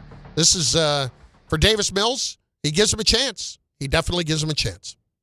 That will do it for this edition of Sideline to Sideline. It's Bart Carlin on ESPN New York, on the ESPN New York app. What about Shedeur? Is it an opportunity for the Jets to find a rather cheap potential solution if they do not believe in anyone in the draft? Why not? Bart Carlin, ESPN New York, and on the ESPN New York app, and also on YouTube. This fall, don't sit on the sideline because of pain. If you're tired of waking up stiff, fighting neck, back, or joint pain, and missing out on the things you love, it's time to take action. Call Dr. J. Shaw at Sandwell Pain, New Jersey's top pain specialist. Dr. Shaw is the Ivy League trained, double board certified, and laser focused on one thing: getting you back in the game. Living pain-free, no surgery, no cuts, no downtime. Just precise image-guided treatments that deliver real results. Whether it's sciatica, nerve pain, migraine, or chronic joint pain, Dr. Shaw will personalize a non-surgical game plan just for you without pain medication. Same-day and next-day appointments are available with offices in Woodbridge, Livingston, and Inglewood. Most major insurances are accepted, so what are you waiting for? Don't let pain keep you out of the action this season. Visit Sandwell Pain to text, call, or book online. You'll wish you met Dr. J. Shaw a lot sooner. Relief starts today, and victory over pain is closer than you think. All the way over Barzell, score! New York Islanders hockey is back at UBS Arena, and it's time to bring the family and make some noise. With more afternoon games this season, the Islanders have special kids-themed games and activities for young fans. Play games pregame at the park and head inside for fun on the concourse and on the ice. Tickets for the 2025-26 season are on sale now. Get your tickets at NewYorkIslanders.com. Health surprises can change your life in an instant. You've seen it happen to others, but it doesn't have to be your story. At Princeton Longevity Center, we customize actionable and proactive health plans to maximize your lifespan and take control of your health. Our Cancer Check program combines cutting-edge technology with top medical expertise to keep you ahead of potential risks. With advanced full-body imaging, genetic testing, and multi-cancer detection blood tests, we look for even the earliest signs of problems. Results are analyzed by expert physicians who craft a personalized plan to safeguard your future. You're not just a patient, you're a partner in your health journey, backed by a team committed to helping you live longer, healthier, and more vibrantly. Our programs have saved hundreds of lives and empowered countless others to take control of their health. Be proactive with your health for the ultimate peace of mind. Call 888-8000-PLC or visit PrincetonLongevityCenter.com. Actual price will depend on product and subscription plan. Featured products are compounded drug products, which the FDA does not approve or verify for safety, effectiveness, or quality. Prescription products require an online consultation with a healthcare provider who will determine if appropriate. See website for details, restrictions, and important safety information. Want a boost in and out of the bedroom? Hims has you covered. Introducing a new 2-in-1 approach to level up your game. Tadalafil for better bedroom performance and zinc for testosterone support. Put it all together and you've got what you need to turn things all the way up. Getting started is simple. Just go to hims.com/joy to start your free online visit. Through Hims, you can access ED treatments including pills, chews, and more. 100% online. No office visits, no pharmacy lines. Just fill out a simple intake form and a licensed medical provider will determine if treatment's right for you. If prescribed, it ships free and discreetly to your door. Find affordable treatment options at up to 95% less than brand names at hims.com/joy. That's hims.com/joy, HIMS.com/JOY.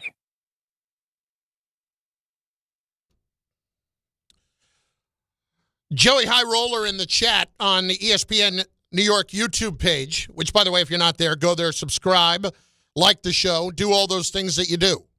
Because, I try to get you involved, want you to be as involved as possible. Joey High Roller also chimed in with, Tebow is also a Mets legend, great outfielder. So I worked at SNY for 8 years.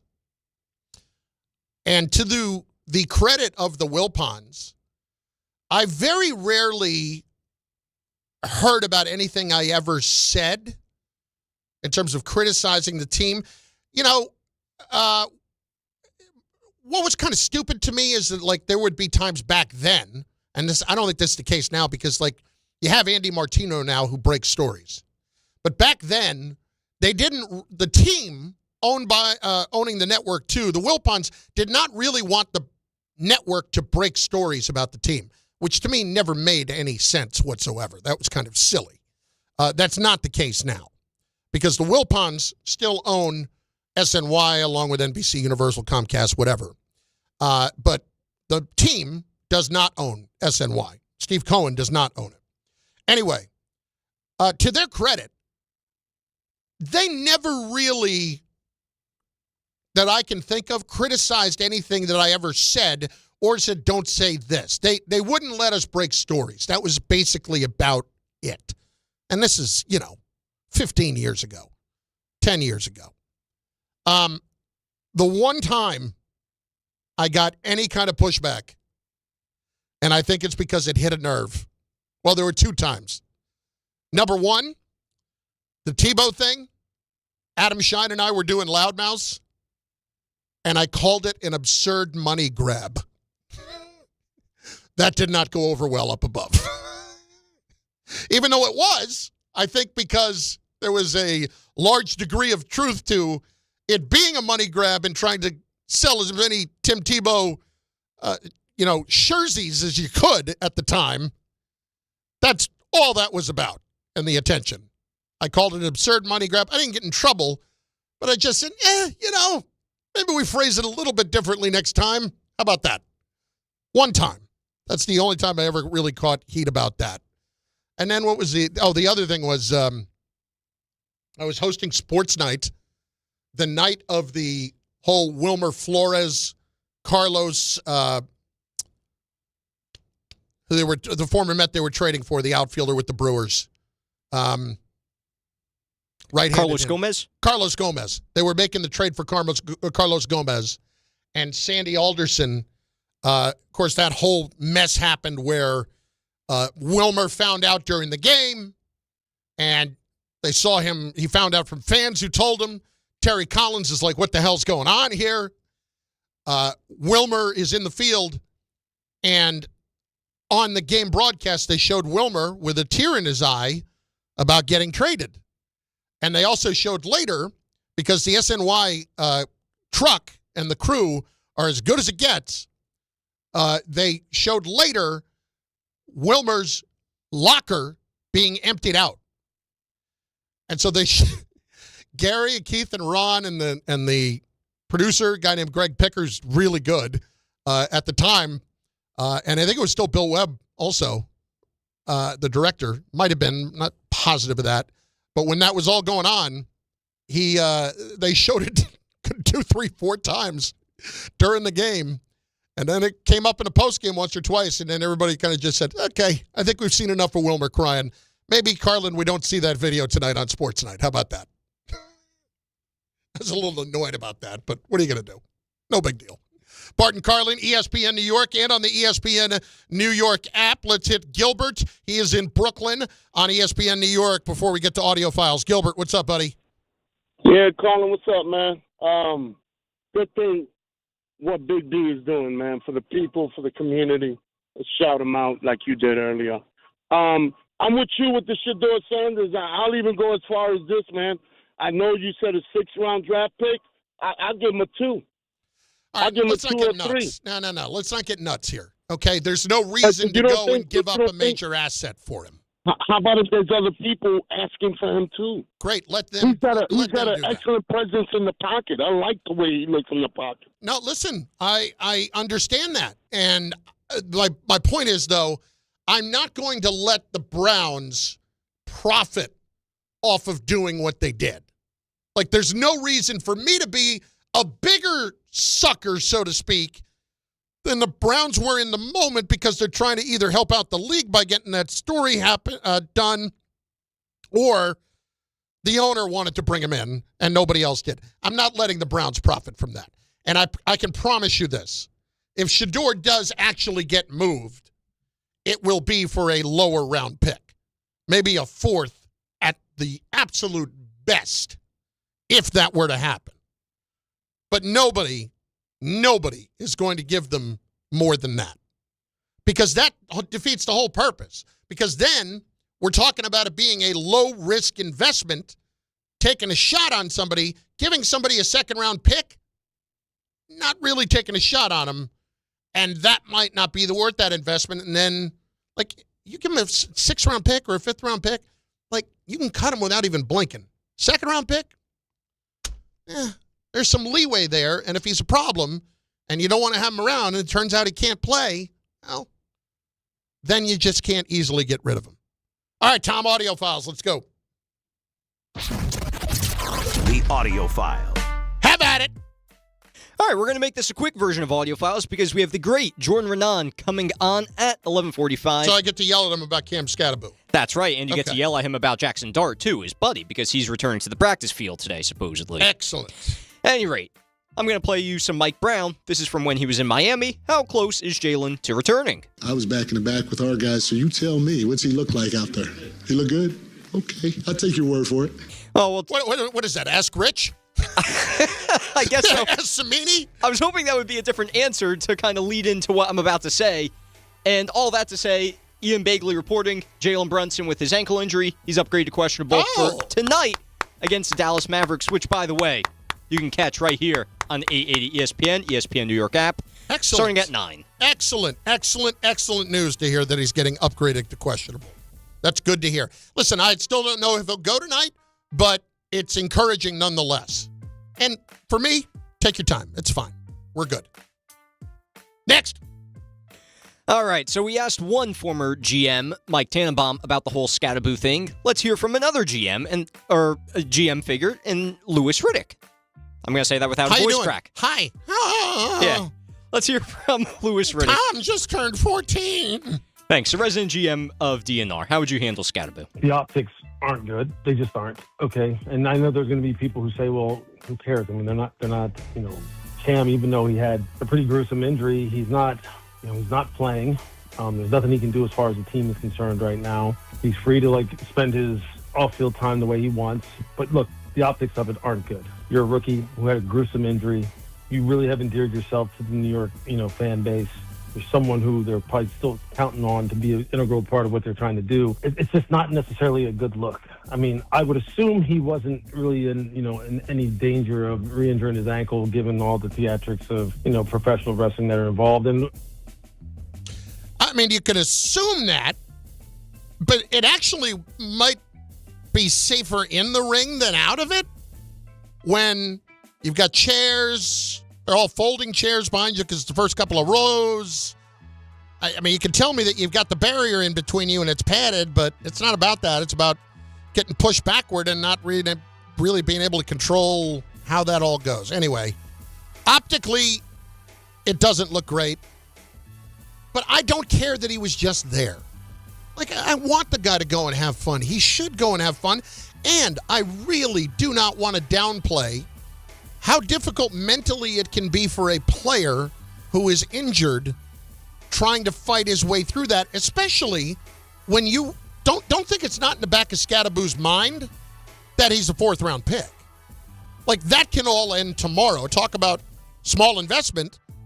That can all end tomorrow.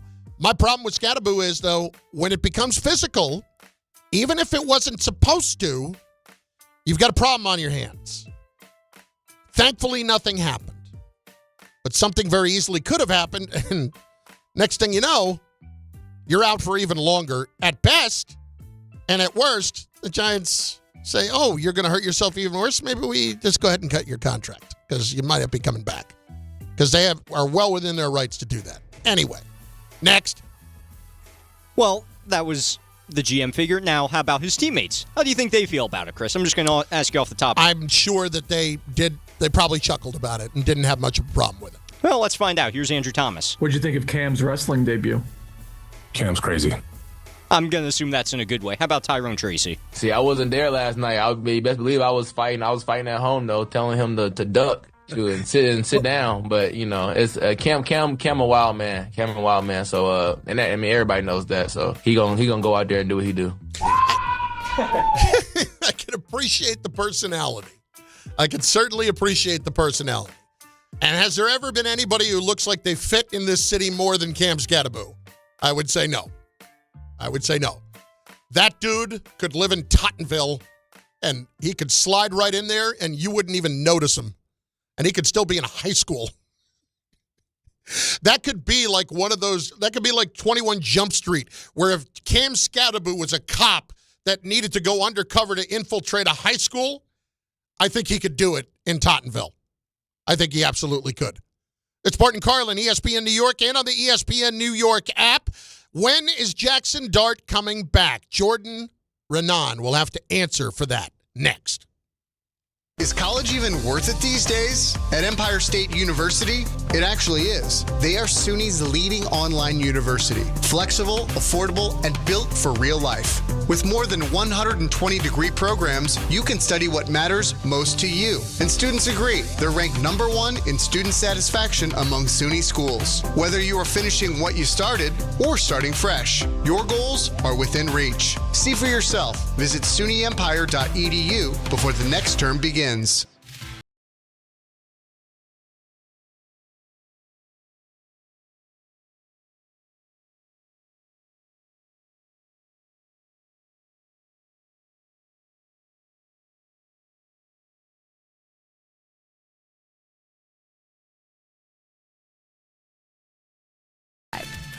Gambling problem? Call 1-800-GAMBLER. 21 plus only. Must be physically located in New Jersey. T&Cs apply.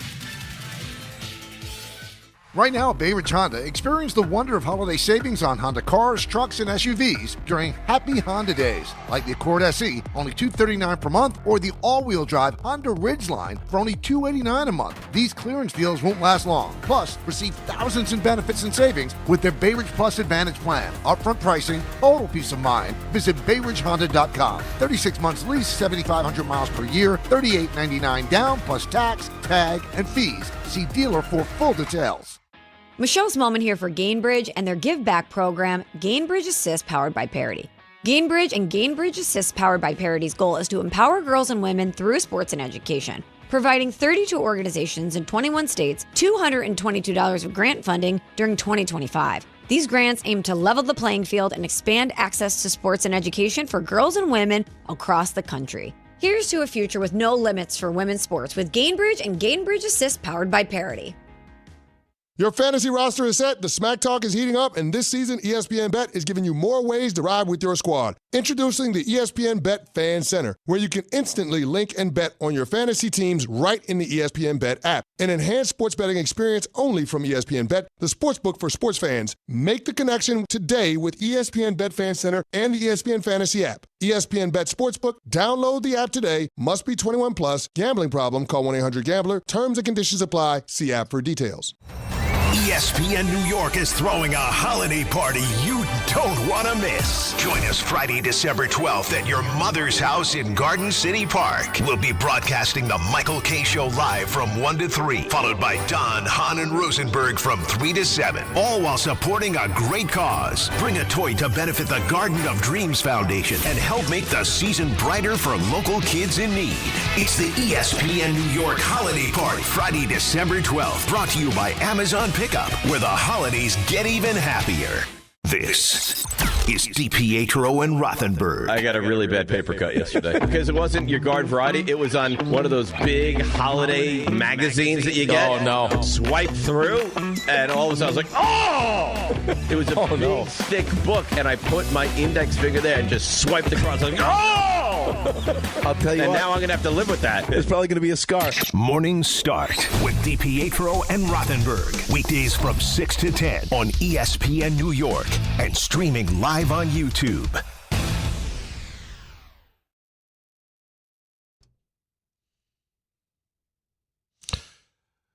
Khalil Hanna, oh my God, now it's safer in the ring. LMAO, give it up, Carlin. Bart actually said that. Bart's been in the ring, you dope. And here's why I really don't feel great now. I look up on First Take, and Dog is screaming about Skattebo being involved in it. Raw. Sometimes you have the wrong guy on your side. I think he actually just gave the strike me down bit too. Marcus Spears has got his head in his hands. It's Bart and Carlin on ESPN New York and on the ESPN New York app. Well, for more on this, let's go out and welcome in Jordan Raanan. He, of course, covers the Giants for ESPN NFL Nation, and he joins us right now. Hello, Jordan. How are you?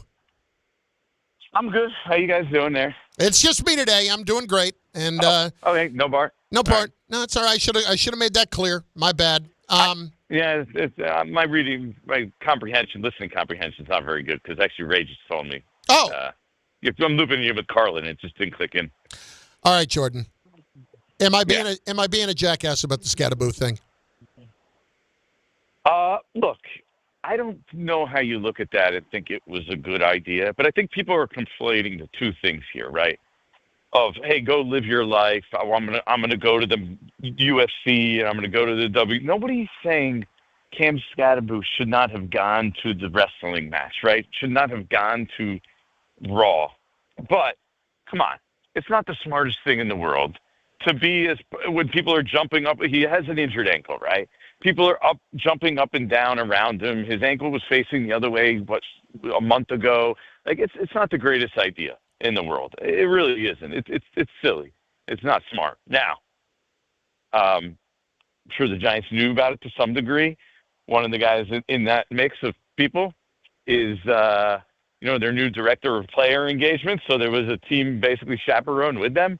So this isn't a complete surprise to them. But I think if you ask the decision makers and the medical people, they'd rather him not be around, pushing a guy and having guys push back and just, even if it's a fake melee of guys running, like what happens if he stepped on somebody's foot by accident or he lost his balance or somebody lost their balance into him. Like Cam Skattebo can go hiking if he wanted to with his boot on and, power through a hike, but you'd be like, you know what?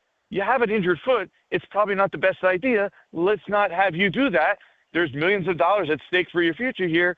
Why don't we play it safe? And I think that's the same situation here. I mean, common sense would say that. Anyone arguing against that, to me, it doesn't even make sense. Of course, you're putting yourself in a situation where something could have. What if Roy Robertson Harris slipped when he went to throw, pretend to throw a fake haymaker?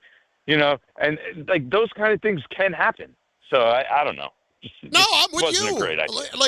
It wasn't a great idea, and you're right. It has nothing to do with the fact that he shouldn't be going out and having fun and living his life. Got no problem with that. No, nobody's saying that. Nobody right? is saying that, and that's why we it's don't want not you to. But that's where it gets confused. Like, let him go live his life. No, you can go live your life, of course. But just when you're coming up with an idea and they're creating a bit, maybe you'll be like, hey, it's probably not best for me to be part of that, or people around them say it's probably not best for him to be a part of that, or at least have him sitting while he's doing that. You know what I mean? Just to decrease the likelihood that something happens. Now, it's still a low likelihood that something happens to him, but you don't even want to put yourself in that situation at all. Well, listen, we would be up in this would be so much worse if something actually happened. People would be losing their minds. Yeah, of course. I mean, there's no doubt about it. But the idea is don't put yourself in situations. Coaches preach this to players all the time. Okay, don't put yourself in situations where bad things can happen. All right, so last part of this before we get to Jackson Dart, when you say that there was a director of player engagement with him, a chaperone, so to speak. I get that. That almost leads me to believe, like if the Giants knew in advance it was going to be potentially physical, I would have a hard time believing they'd be cool with that. And so maybe this got out of their hands, so to speak, a little bit. Maybe it wasn't supposed to get to this point. That was the only thing I was thinking. I think that's fair. I think that's a fair assumption at this point. Like, they kind of knew that he was going to be part of it. Just, we probably could have done without everybody jumping up and down around him and, fake fighting. Yeah. I think that's fair. All right, Jordan. Let's talk about Jackson Dart. He's going to be back on the practice field today, or he is back on the practice field today. What do we know? What do we think? Yeah. Everything was trending at the end of last week towards Jackson Dart getting through he's still in the concussion protocol, so that's important to remember here. He still has to clear. He'll still have to get through a full practice, not experience symptoms, meet an independent neurologist. Now, we'll see if that's today. We'll see if that's tomorrow. We'll see if it even happens this week. The Giants practice, what is it right now, 11:30-ish? Mm-hmm. So in 2 hours, basically, an hour and a half, the Giants will be on the practice field. We'll see if Jackson Dart's there. Mike Kafka will talk at 12:30, so he'll give us an indication of kind of what the plan is there. But it seemed to be moving in the right direction all throughout last week. People I talked to, look, any concussion is serious because it's your brain you're dealing with, right? And it means you injured your brain. So you never know how you're going to react. But on the scale of there's times when guys are experiencing serious symptoms. They don't feel good. They have a headache throughout the week. My understanding was that Jackson Dart did not have that last week. And that's not what it was like post-concussion. So, all signs seem to be pointing towards him getting back on the field relatively soon and likely this week. How do you anticipate that this is going to change in terms of the play calling around it? Because I've heard this point a lot the last week or two. Kafka might be calling the plays, but and even before this, but it's Dable's offense, and Dable had the success that he did with a guy like Josh Allen, because Josh Allen is 6'5" and 265, and you can call design runs for him. So would you expect the Giants to be cutting back significantly on designed runs with Jackson Dart? Initially, I definitely think that would be the indication. I mean, hearing Mike Kafka talk the other day, he wasn't of the mindset that, we need to stop this completely. We need to, we need to be super careful with him. It was hey, this is why we drafted him. We like that competitiveness. Now, that doesn't mean they're going to call design runs. I would expect those, at least in the short term, to be decreased. But I'm also curious of how Jackson Dart reacts. Is this okay, your realization, and I've talked to players in the locker room who said this, hey, he needs to come to the realization. Hopefully this is the point where you say, hey, I can't really do that anymore because I got a concussion. I've been tested 4 times in 8 games. That's not sustainable. That I have to change something here. And yes, he did slide a couple of times the other day, but there's the times where we're talking about putting your head down into other players where it's just not, you just can't survive in this league doing that. So I'm curious to see if he's willing to make any adjustments, because in the past it's been sort of from the Giants and Jackson Dart, hey, this is who I am. We're going to do this. Like, this is the way we're going to play. This is how I play. This is the way we're going to play. And they got to, teach that out of them, because this is a different league. These are all grown men. And you lower your head into linebackers, it's not going to last long term. I had a coach tell me, actually, this was pre-draft. He said he's going to have to learn how to handle himself, because if you're not going against, even though it's the SEC, and the SEC is the best conference, these aren't SEC cornerbacks he's going to be trying to run over every week. And that has proved 100% to be true. Jordan Raanan with us, ESPN NFL Nation, covers the Giants. Along those lines, see, it would strike me, when you have the legs that Dart does, that you're almost better served. Like when he did slide the other day, if memory serves, it was really, or last time out, it was really based on the plays that break down and you're trying to make something happen with your legs, and it's almost easier to slide in that instance where people are not lining up on a power run to go over and bring you down. They're catching up to where you are because you took off and run. It feels to me like he's going to be best served in his career utilizing his legs just when the play is breaking down, trying to extend plays or trying to make something happen at that point. Yeah, so to me, it's not even the design run part of it, because that's his game, right? His legs are part of what makes him a good player in this league, and he's going to need that.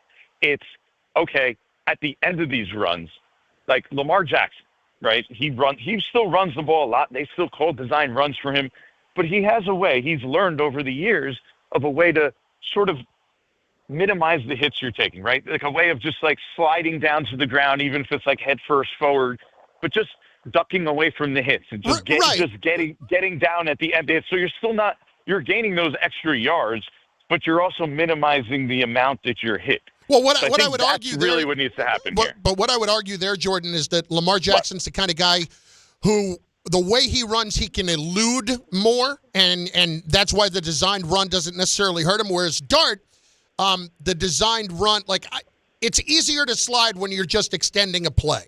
But when you're out running the ball, and that's clearly the play, guys are coming to tackle you a lot quicker, if that makes sense. And it feels conceptually, it's much easier to slide, and therefore maybe the best way to take care of or take advantage of Jackson Dart's legs are on the improvised plays, because he can actually protect himself better. I agree with that in theory, but I also don't think you want to cut out design runs completely. Right? I still think you need that with him. Like, that's part of what he can do. That's part of what he does well. I wouldn't want to completely eliminate it. You would be promote completely eliminating design runs. I'm not talking about this week and next week, but I'm talking next year. If it is the difference between him understanding where he can protect himself and where he can't, I would be. I mean, I don't think – I think he's got great speed, but I don't think he has that elusiveness where I'm really the more important thing for me is to have him at quarterback than to have him just, being able to be out there and be Lamar Jackson, who still gets hurt every once in a while, as we've seen. No, I agree. And I just think the difference is that it should be taught into him and reinforced continuously. Like, once you get that first down, those extra yards are not of prime importance anymore, right? At prime importance at this point is getting down and getting to the next play. And even if you look at the play, I know the play he got injured on was kind of like, that wasn't even that bad. But once he gets the first down there, right? Okay, we don't need the touchdown on this play if it means potentially, because guys track back in this league and get hits. So once you get that first down, okay, let me just, get to the ground the second anyone is within 3 or 4 yards of me, right? Like, we don't need to get those extra yards at that point. I think that's, to me, where this can be remedied to some degree, because that, to me, is where right now he looks at that and says, I'm getting to the end zone, and I'll run through these guys and run through the tackle if I have to. And to be fair, he can at times, but it's not worth it. Excellent stuff as usual, Jordan. You are a beacon of light in a dark world. Yeah, it's just a Groundhog's Day when you come around here sometimes. You know what I mean? Dude, it really is. I'm aware. 2 and 8, 2 and 9 now, 3 years in a row, whatever it is. Yeah, a little bit of Groundhog's Day. Yep, no doubt. Seen that. Coach fired. Seen it before the season's over. Hello, Ben McAdoo. Seen it. Appreciate it, Jordan. Thanks. Gotcha, Carlin. Speak to you. Jordan Raanan, ESPN NFL Nation covering the Giants. In moments, we will discuss more regarding the Jets quarterback situation. We will also discuss more regarding the Knicks coming up. And Big Perk, Kendrick Perkins, is joining us in the next hour on Bart Carlin, ESPN New York. I know that hiring can be challenging. You sort through tons of resumes and you get too many so-so applicants. You're just waiting for someone to match your role perfectly. Well, now, there's a place where you can meet them fast. ZipRecruiter. Need to hire right away. Start your search for strong candidates. The right fit awaits. Build your team. Build it sooner. Meet your match on ZipRecruiter. Just head to ZipRecruiter.com/ESPN right now to try it for free, and you're on your way to meeting your match. 4 out of 5 employers who post on ZipRecruiter get a quality candidate within the first day. So try it now. Go to ZipRecruiter.com/ESPN. Once again, that's ZipRecruiter.com/ESPN. Meet your match on ZipRecruiter. Try it free. Hey, this is Mika Zibanejad. Hey, this is Adam Fox. Catch every Rangers game right here on 880 ESPN. WHSQ and WCBS-FM HD2, New York. This is Rick Brunson, the assistant coach from the New York Knicks. I'll be driving to our games this season in style in my new Jeep Gladiator from Princeton Jeep. My friends at Princeton Jeep gave me all-star treatment, and you can expect the same thing. Just mention I sent you, and they'll treat you like family. Princeton Jeep has tons of inventory and great deals on new vehicles. Visit Princeton Jeep at 1045 State Road in Princeton, New Jersey, or online at PrincetonJeeps.com and tell them Rick Brunson sent you. At Jake's 58 Casino Hotel this November, it's your chance to gobble up the green and feast on your share of $55,000 cash. Earn entries all month long and join us on Friday, November 28th from 4 to 6 p.m. 2 winners will be drawn every hour to win up to $10,000 cash. Then at 7 p.m., 1 lucky winner will take home a grand prize of $20,000 cash at Jake's 58 Casino Hotel. If gambling is a problem for you or someone you care about, please call the 24-hour toll-free helpline at 1-877-8-HOPE-NY or text HOPE-NY.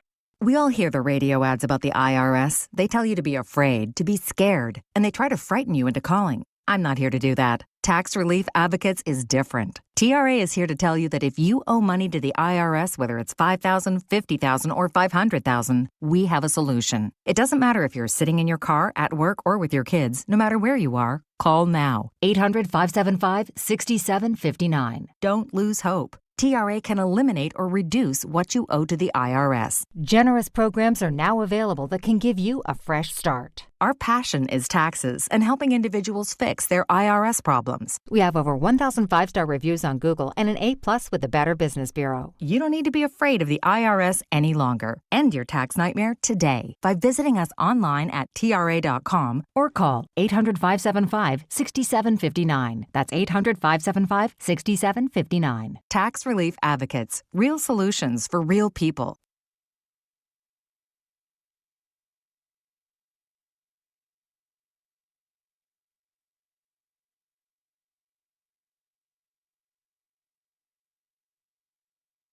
He may not be here, but that doesn't change things. It's Bart Carlin on ESPN New York, on the ESPN New York app, on YouTube. You should be over there contributing in the chat, and we will make sure that you get an opportunity to contribute in the show if it's worthy. 800-919-3776, 800-919-ESPN. By all means, be a part of the show. We have been in on the Skattebo stuff, him doubling down on it. You just heard from Jordan Raanan, who basically said, yeah, maybe don't get involved from a physical standpoint. Not the smartest thing to do, but I get the impression that maybe people are a little bit, tired of that, tired of the mentality of don't go and have fun. It's not at all what we're saying. There's part of that too, but there's just the idea of being injured and not putting yourself in that position. We've also spoken about the Jets and Tyrod Taylor. We talked about Tannenbaum about that earlier. Tyrod Taylor is going to get the start this week. I believe within the hour, if he has not spoken yet. Has Aaron Glenn spoken yet? I don't believe so. But we will hopefully have some sound from Aaron Glenn regarding that whole situation.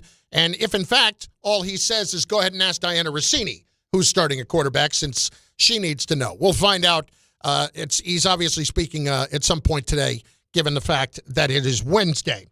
We also have not spent any time on this. We're going to have Perk joining us in 10 minutes. Kendrick Perkins, of course, ESPN NBA analyst. And I'm also going to ask Perk advice on something of a personal nature because Perk is excellent when it comes to this stuff.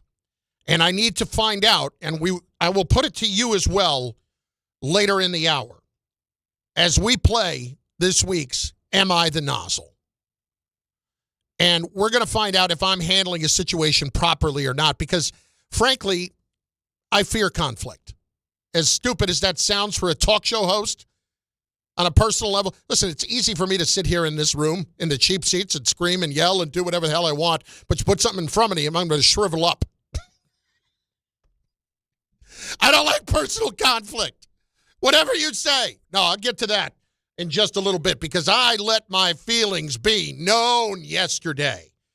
We have not spent any time on the baseball, and I want to give you a chance to get in on that at 800-919-3776. Couple of things I want to talk about. Number one, the fact that it's the Power Hour, and I haven't done that yet. We should do that. Yeah. He's not here, but we're doing it anyway. Hey, Bart, it's 12. What does that mean? It's the Power Hour, hour, hour, hour, hour, hour, hour, hour, hour, hour, hour, hour, hour, hour. Did we just loop it? That was in the system. He did 23 of those at one point. It did sound like it was just looped. It was not looped. I can confirm that. Okay, good enough. Well, bad job by me. I deserve that because I forgot to do it at the very beginning, even though I mentioned it at the very beginning. What's wrong with me? I'm an idiot. Anyway, back to the baseball. Trent Grisham accepts the qualifying offer from the Yankees at $22 million. Now, if you'll remember a couple of weeks ago, Brian Cashman spoke of three different scenarios. The one where they had both Bellinger and Grisham, the one where they had just one of them, and the one where they had neither. So at least you know now that you're going to have one of them. I've spoken to some Yankee fans, Tom Bauer included, and I'll let him make his case here in a moment. And they have all, a lot of them have been of the mentality that this is not a good thing. That Trent Grisham is now just going to be a roadblock. And we're paying this guy off of a career year. Well, let's be fair. Yes, it's a career year. But are you really doing anything long-term that's going to block you from doing something else? $22 million is not insignificant. Trent Grisham hit 30 home runs last year. He played excellent defense. He did more than you could have ever expected him to do. And he deserves to be rewarded for that. Now, had somebody else, had that market been where he could have gone out there and gotten $80 million from somebody else and you just got a compensatory pick out of it, great, no problem. Because you're not going to do that. But what exactly did this roadblock? Did it roadblock Jason Dominguez? Did it roadblock Spencer Jones? Because Spencer Jones, if I'm not mistaken, I believe is 24, if not 20, coming to close it in on 25. And we don't exactly know what his deal is yet, other than the fact that he's a power hitter. And, you know, that talk about roadblocks, this may not be the kind of guy that you definitively want to build toward the future with. You might be high on him. You might be able to do well with him as a trade chip, but he may not necessarily be the top prospect that is the ideal top prospect for the Yankees, if that makes any sense. And Jason Dominguez, all right, he's young, okay? He's young. Miss me with this. The Martian? Come on. I saw Jason Dominguez in Double-A for one game. I think that's enough to judge what his career is going to be. Personally, I saw him once in Double-A, and I was not that impressed. But that did not form my entire opinion about him. What I have seen from Jason Dominguez in the big leagues hasn't been great so far. And what has really been disappointing is how bad he is defensively. Like, that's atrocious. So am I worried about Trent Grisham blocking Jason Dominguez for more playing time? I'm not. Now, if Grisham goes out there this season and hits a $185 and his OPS is like 610 and I'm paying him $22 million, am I going to be in love with that? Of course not. But I'm easily going to move on. I'm going to move on in that I will put somebody else in there to play right away, and I'm going to move on from maybe I even end up DFAing him at some point and just say it was 1 year and the second year didn't work out that great. But at the very least, I know he's still going to give me some pretty good defense across the board. So at least I could lean on that. There wouldn't be a reason to really DFA him then. My point is, it might be a $22 million risk, but it's still a relatively low $22 million risk. And can I point one other thing else out? Never heard any issue with him playing in New York at all. Like, that wasn't even a thing with Grisham. Like, never was bothered by any of it. Now, was there a ton of pressure on him? No. But he still came here and did a fantastic job. Might have been just a one-hit wonder. Who knows? But at the very least, the Yankees made a calculated decision, and it was a calculated risk to offer him that he might accept it. They were obviously willing to accept whatever the consequences of that were going to be. Having said that, Tom Bauer, make your case as to why this is bad. Yeah, because I want to see these guys develop. If all I'm seeing on social media is right, that the Yankees are going to be all in trying to get Cody Bellinger back. Let's just assume that the Yankees sign Cody Bellinger. You have the same outfield that you're going to run from last year, which is fine because you were a successful team minus the whole, you fell apart in the playoffs type of thing. But here's the thing. With Grisham on a one-year thing, I don't want Trent Grisham to be the one to come between us seeing what the Yankees can develop and get out of Spencer Jones and Jason Dominguez. Now, of course, Jones is a bigger mystery, but Dominguez is in the big leagues. He has had some success to a degree. Not great, but some. But here's the thing. He's 23 years old. Yeah. Let's see what the hell he can do. If he's that valuable, I want to see what he can do continuing to build on what he's already accomplished in the big leagues. I don't want there to be a logjam, and I don't want Trent Grisham to be the reason that there is a logjam now. But I would argue that Trent Grisham is not going to be the reason that there would be a logjam. I don't think there will be a logjam just because Grisham's there. Here's the thing, though. Forget the money for a second because it doesn't matter because it's New York Yankees. I don't expect Trent Grisham to perform to the way he did last year with the New York Yankees. And also keep in mind, Yankee fans, he didn't perform for us in the postseason. It was a reason why we got there. He didn't perform. Naturally, he's around like a 200, 220 hitter throughout his career. That's not good enough to be starting in the outfield of the Yankees if you have Dominguez and maybe Spencer Jones there as well. I don't know. If he goes out and hits 30 home runs again, God bless him. Then he's found a reason to stay. He plays good defense. As a fourth outfielder, it's fine. But if you add Bellinger into the mix, I'm not a fan of the move. I could actually make this argument.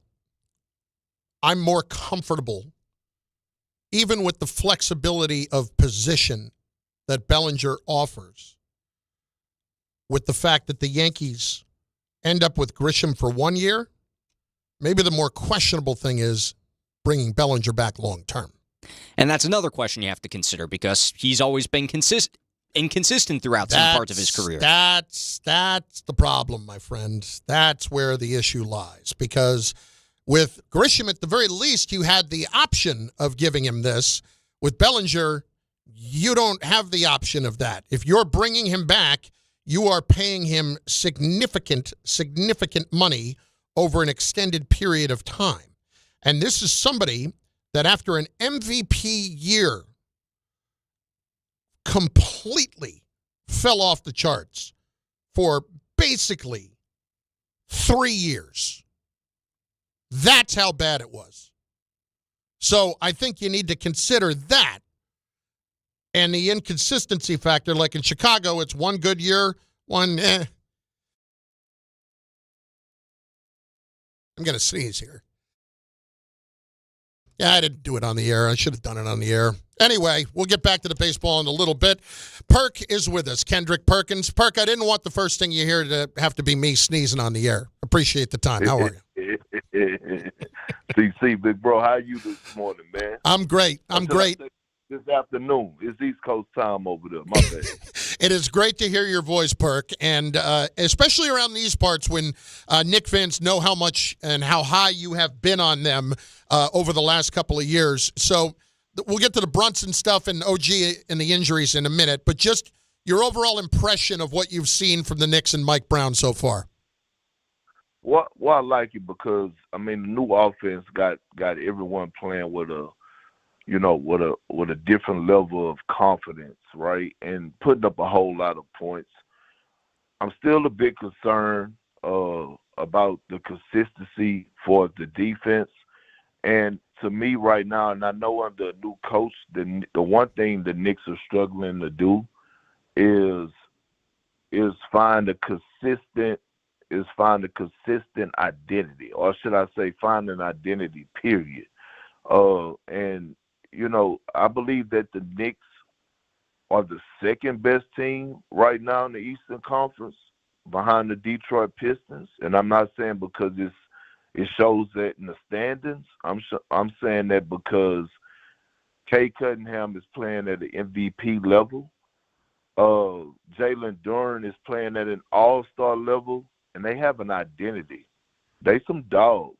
They have an identity over there called physicality, and they are ready. So again, we won't know, and we won't see, I think, until February, March what the Knicks' full identity is.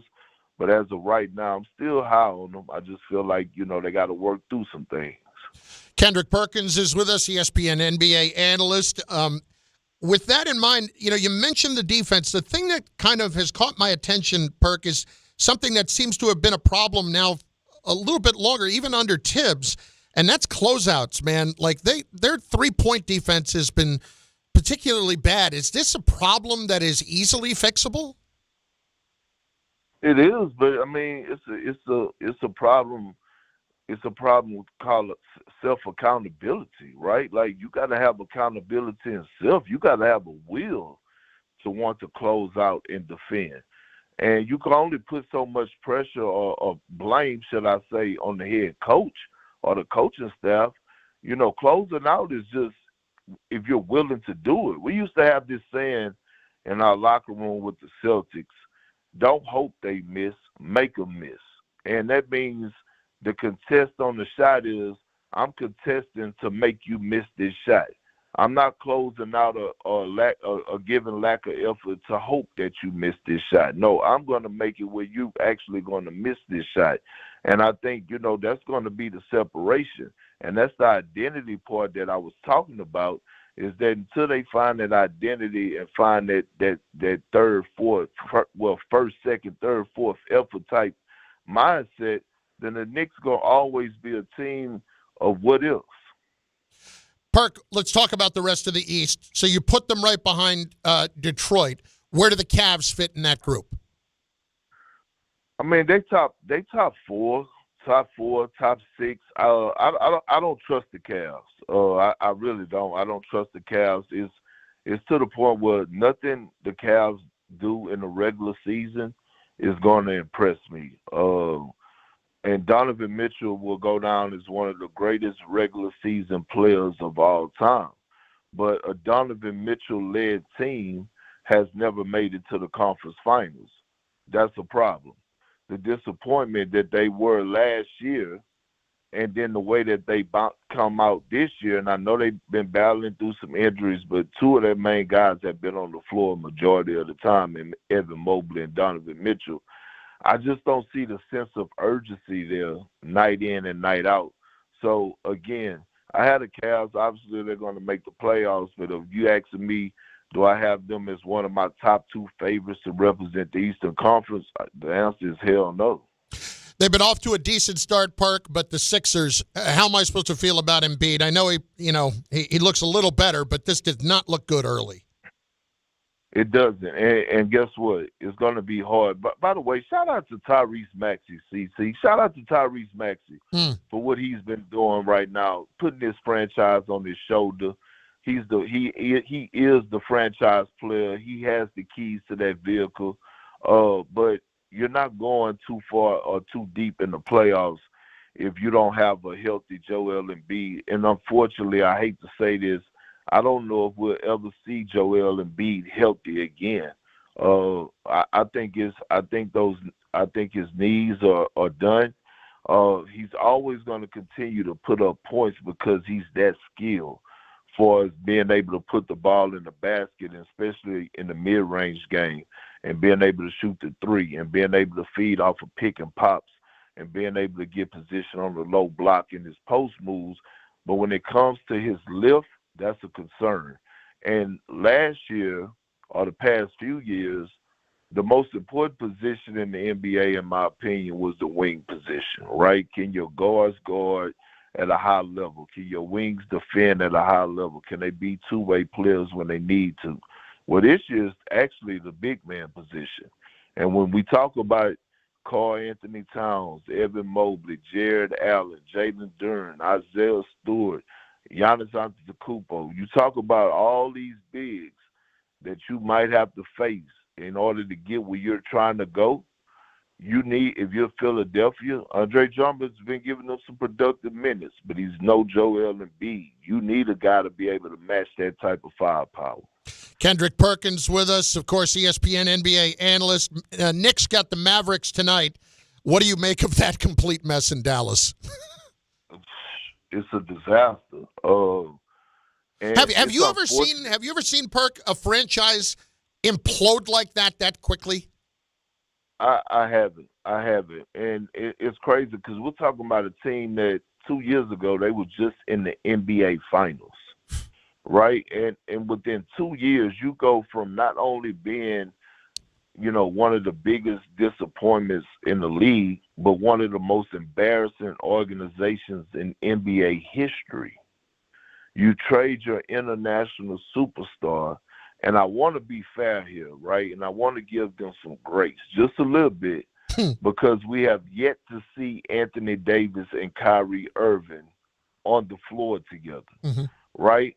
I don't know if we're going to see them on the floor together. I'm hearing whispers, I'm hearing rumors that they plan on shopping AD. I don't know that to be true, but I see it and I hear it, right? But again, when you think about the Mavs, it's to the point where, do you want to stay in the middle? Do you want to see this out? Because you can't fall too deep in the Western Conference and expect to make this magical run, because the West is too deep. We don't know when Kyrie Irving is coming back. They said Anthony Davis is going to be reevaluated in the next 2 to 3 weeks. By that time, they might be 15, 16 games below 500. That's too far behind the 8 ball for them to try to catch up. But it's been a complete mess. The only bright spot that they have for the future is that they got a young stud in Cooper Flag who's going to continue to get better throughout his career, and I believe he's going to have a great NBA career. So we spent the first 7 minutes talking about everybody else in the league. Are the Oklahoma City Thunder telling us it doesn't even matter who anybody else is? Bingo. Yeah. Bingo. Bingo. I mean, you know what's crazy? This is what's crazy, CC, is that I don't think people understand how hard, how mentally and physically exhausting it is to make an NBA Finals run, win the championship, have a short off season, and come back the way that they started this season, especially SGA. This guy hasn't set out one single game. His usage rate was high last year. League MVP, Finals MVP, scoring title. And he comes back out averaging over 31 points a game, shooting 53% from the field, leading the league, the best record in the league, and he's playing without his best player. And guys have been in and out of the lineup, from Luke Dort, from Alex Caruso, Chet Holmgren, All these guys been in and out of the lineup, and yet Oklahoma City has such a deep roster. It's just plug and play. A.J. Mitchell, all of a sudden this guy could be, right now the early front runner for Sixth Man of the Year. Aaron Wiggins, he's coming in and has been a reliable third option consistently for this team. And I'm just wondering, because they're probably most likely going to get home court advantage again the way that they're going throughout the playoffs. And we all know that it's so hard to win at Oklahoma City. I haven't seen this in a long time where a team is still starving. Like they didn't win, like they're not just coming off their first championship. They're playing like they lost last year in the NBA Finals. Perk, when I've talked to you before, I've kind of checked myself on some things with you because you to me are a perfect barometer when you're asking somebody about situations in life. And, every once in a while, you want to know, am I the one being the jackass here? Okay. So let's step aside from basketball. I just want to end with this. I made the mistake, and I know it's a classic mistake. I had to get my car. Something was wrong with the car. One of the lights was on, right? I take it to the dealer. Yeah. I take it to the dealer, which the dealer. Well, that's the first mistake. Exactly. That's the first mistake. And I want to be clear that I'm mostly mad at myself for putting myself in this situation. Okay. I bring it there on Saturday. They call me Saturday afternoon, say, hey, listen, we checked that thing, and there doesn't seem to be any problem with that thing. It's, maybe, I don't know what was going on, but it's fine. But, hey, your rear brakes, they got to go, and here comes the back tires. And I know what's going on. I understand the upselling's coming. I hear the chuckle in your voice. All of this chuckle, your chuckle is in my voice when he is saying this to me. Mm-hmm. Then yesterday, on Monday, he says, listen, the four tires, the tires are in bad shape, blah, blah, blah. It's going to be X. I'll just tell you what it's going to be. The tires and the brakes, it's going to be $1,200. $1,200. Okay. I go to pick it up. It's $1,900. And I'm like, wait a second. You told me $1,200 the other day. Well, that didn't include the brakes. That's not what you said. But I'm somebody that's conflict averse, so I'm thinking, he had told me this on the phone, so I'm thinking the whole time, do I want to make a scene? Do I want to turn this into a thing? And I just said quietly, let me tell this guy, got to be honest, didn't love the way the communication went there. I know what happened here, and I blame myself. Didn't love the communication. He's like, oh, I'm sorry, sir. I thought it was very clear, blah, blah, blah. Pick up the car. Perk, I leave. 10 minutes after I leave, that same check engine light comes on. The one thing that I actually brought it in for in the first place. And I call the guy, and I just say, I'm out. Am I being a jackass by not even giving this guy a chance to fix it? Well, no, you're not. Actually, I applaud you because I was just a jackass the other day at the Cadillac dealership because I've been going through the same thing with my Escalade since I bought it. The transmission went out the first 6 months on a brand new Escalade, and I'm trying to figure why the hell it went out. Then it went out again, and then it went out a third time in the last 2 years, and I'm like, this is a brand new truck.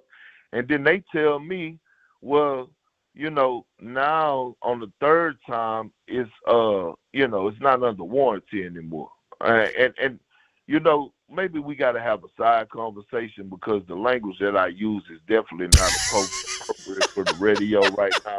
But and I knew better.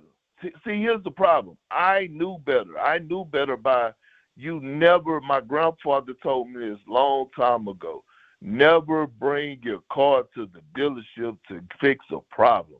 You got to go find you a local mechanic that's going to do right by you.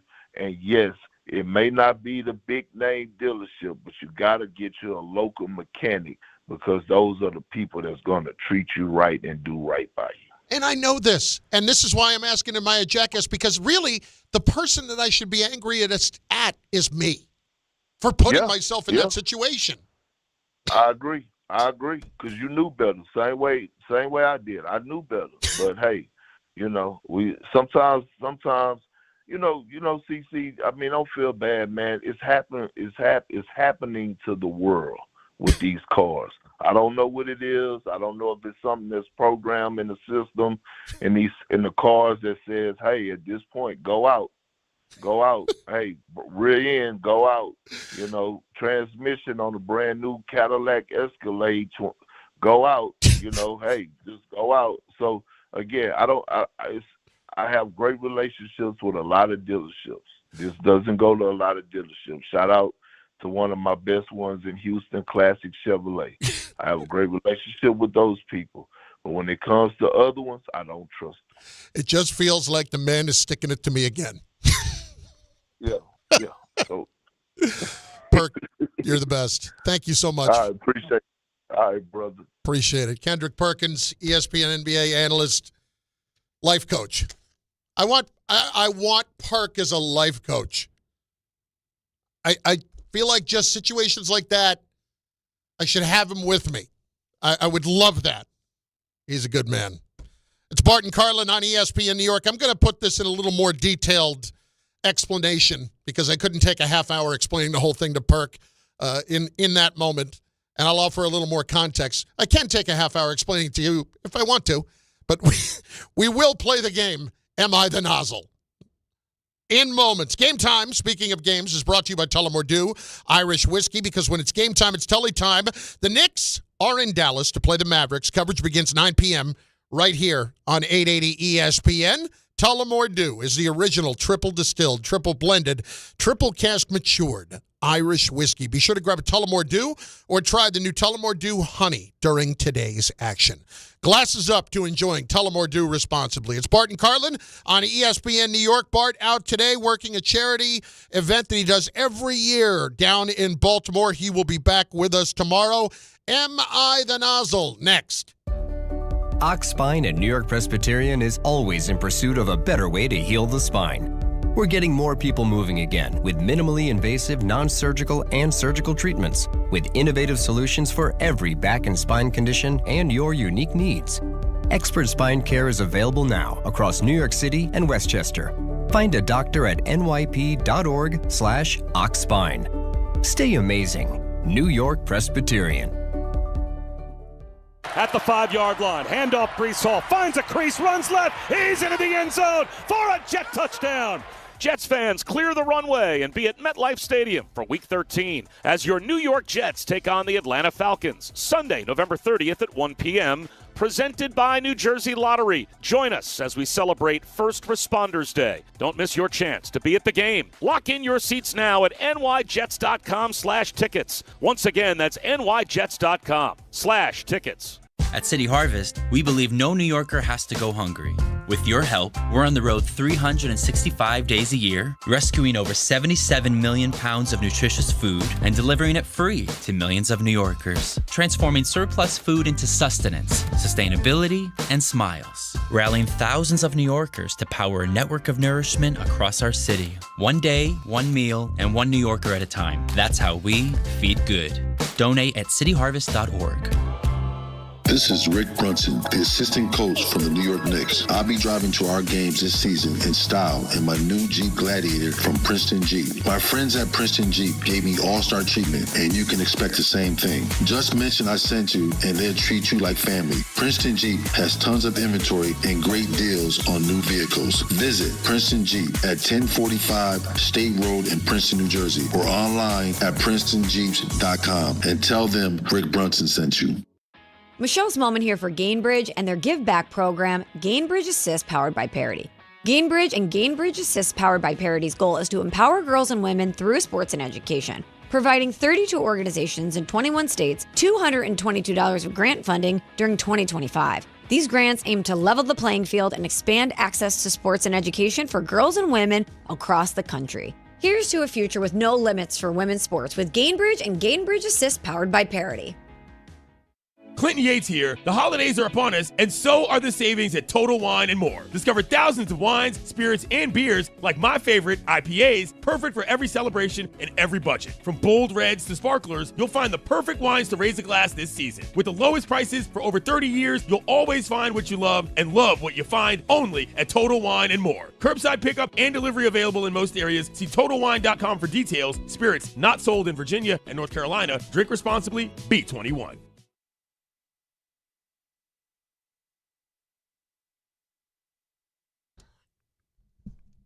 My friends, the ESPN New York holiday party is back. Both the Michael Kay Show and Don Hahn and Rosenberg are bringing the holiday cheer at your mother's house in Garden City Park, Long Island, Friday, December 12th. We're once again collecting unwrapped toy donations this year to benefit the Garden of Dreams Foundation. It all kicks off at 1 p.m. Friday, December 12th at your mother's house. It's brought to you by Amazon Pickup. Bart Carlin on ESPN New York and on the ESPN New York app, as well as over on the YouTube page where I am getting beat up, as you would expect, for my handling of this whole car situation. But I will explain it here momentarily a little bit clearer as we play Am I the Nozzle?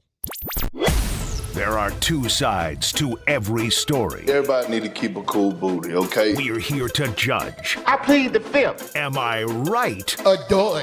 Or am I the nozzle? I was wrong. Well, ironic that Perk's in that because we just had Perk on the show and tried to get some clarification here. We'll get back to that in a minute, but our buddy Tom Bauer has got some situations to pose to find out if, in fact, you are the nozzle. Go, Tom. And normally I do. Wow, that was an awful start. Oh, my goodness. Yeah. Wow. Yeah, that was bad.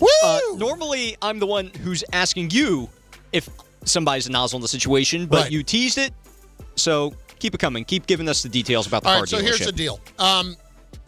The issue with it was some sort of a, like the lane thing that's in cars these days. Lane assist, yeah. Yes, lane assist. It's a 2020 car, okay? And the lane assist light was going on.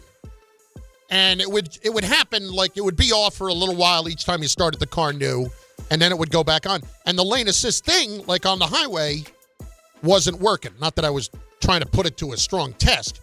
Anyway, I called the dealer. I went to the dealer initially because I needed to have a loaner car. I couldn't be without a car, and I didn't want to go rent a car and spend even more money.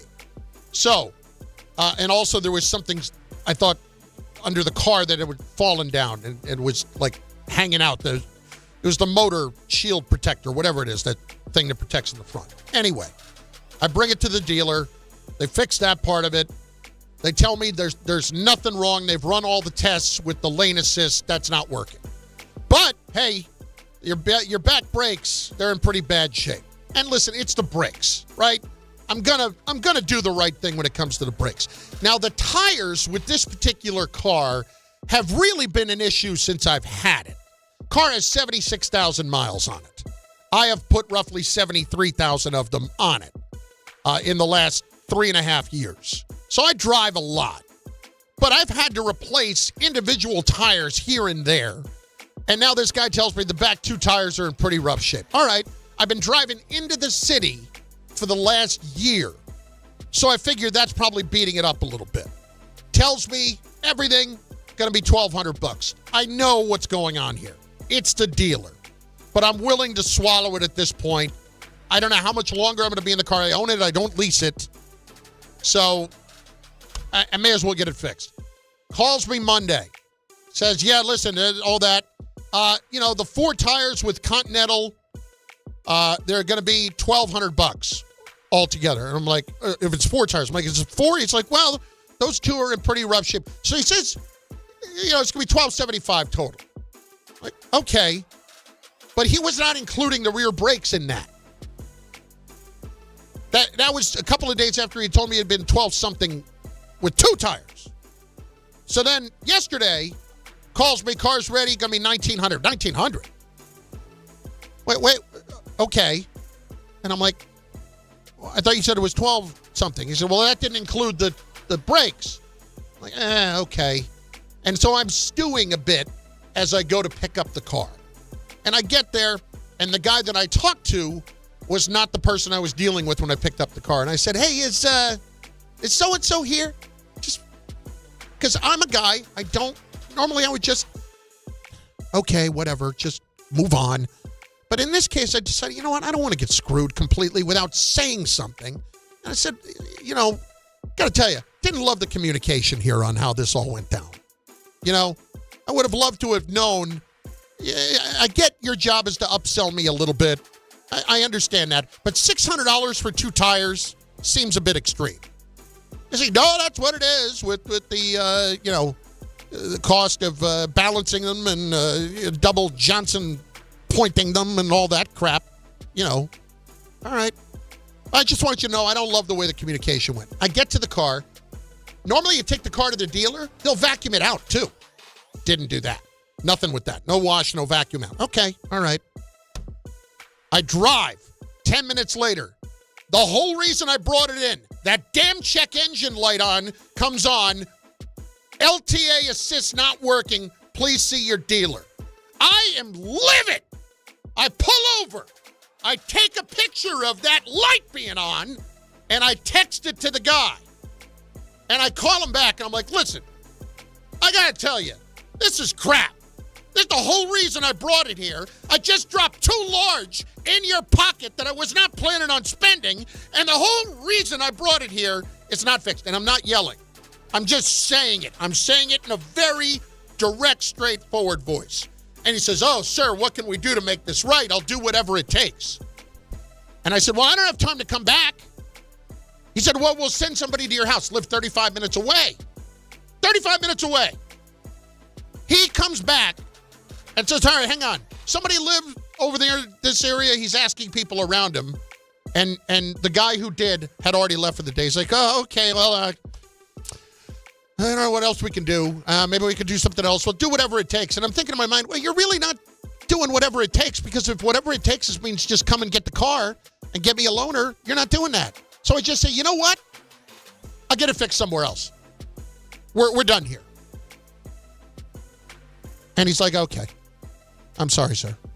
I get a call back from his supervisor an hour later. Sir, we're so sorry, blah, blah, blah, blah, blah.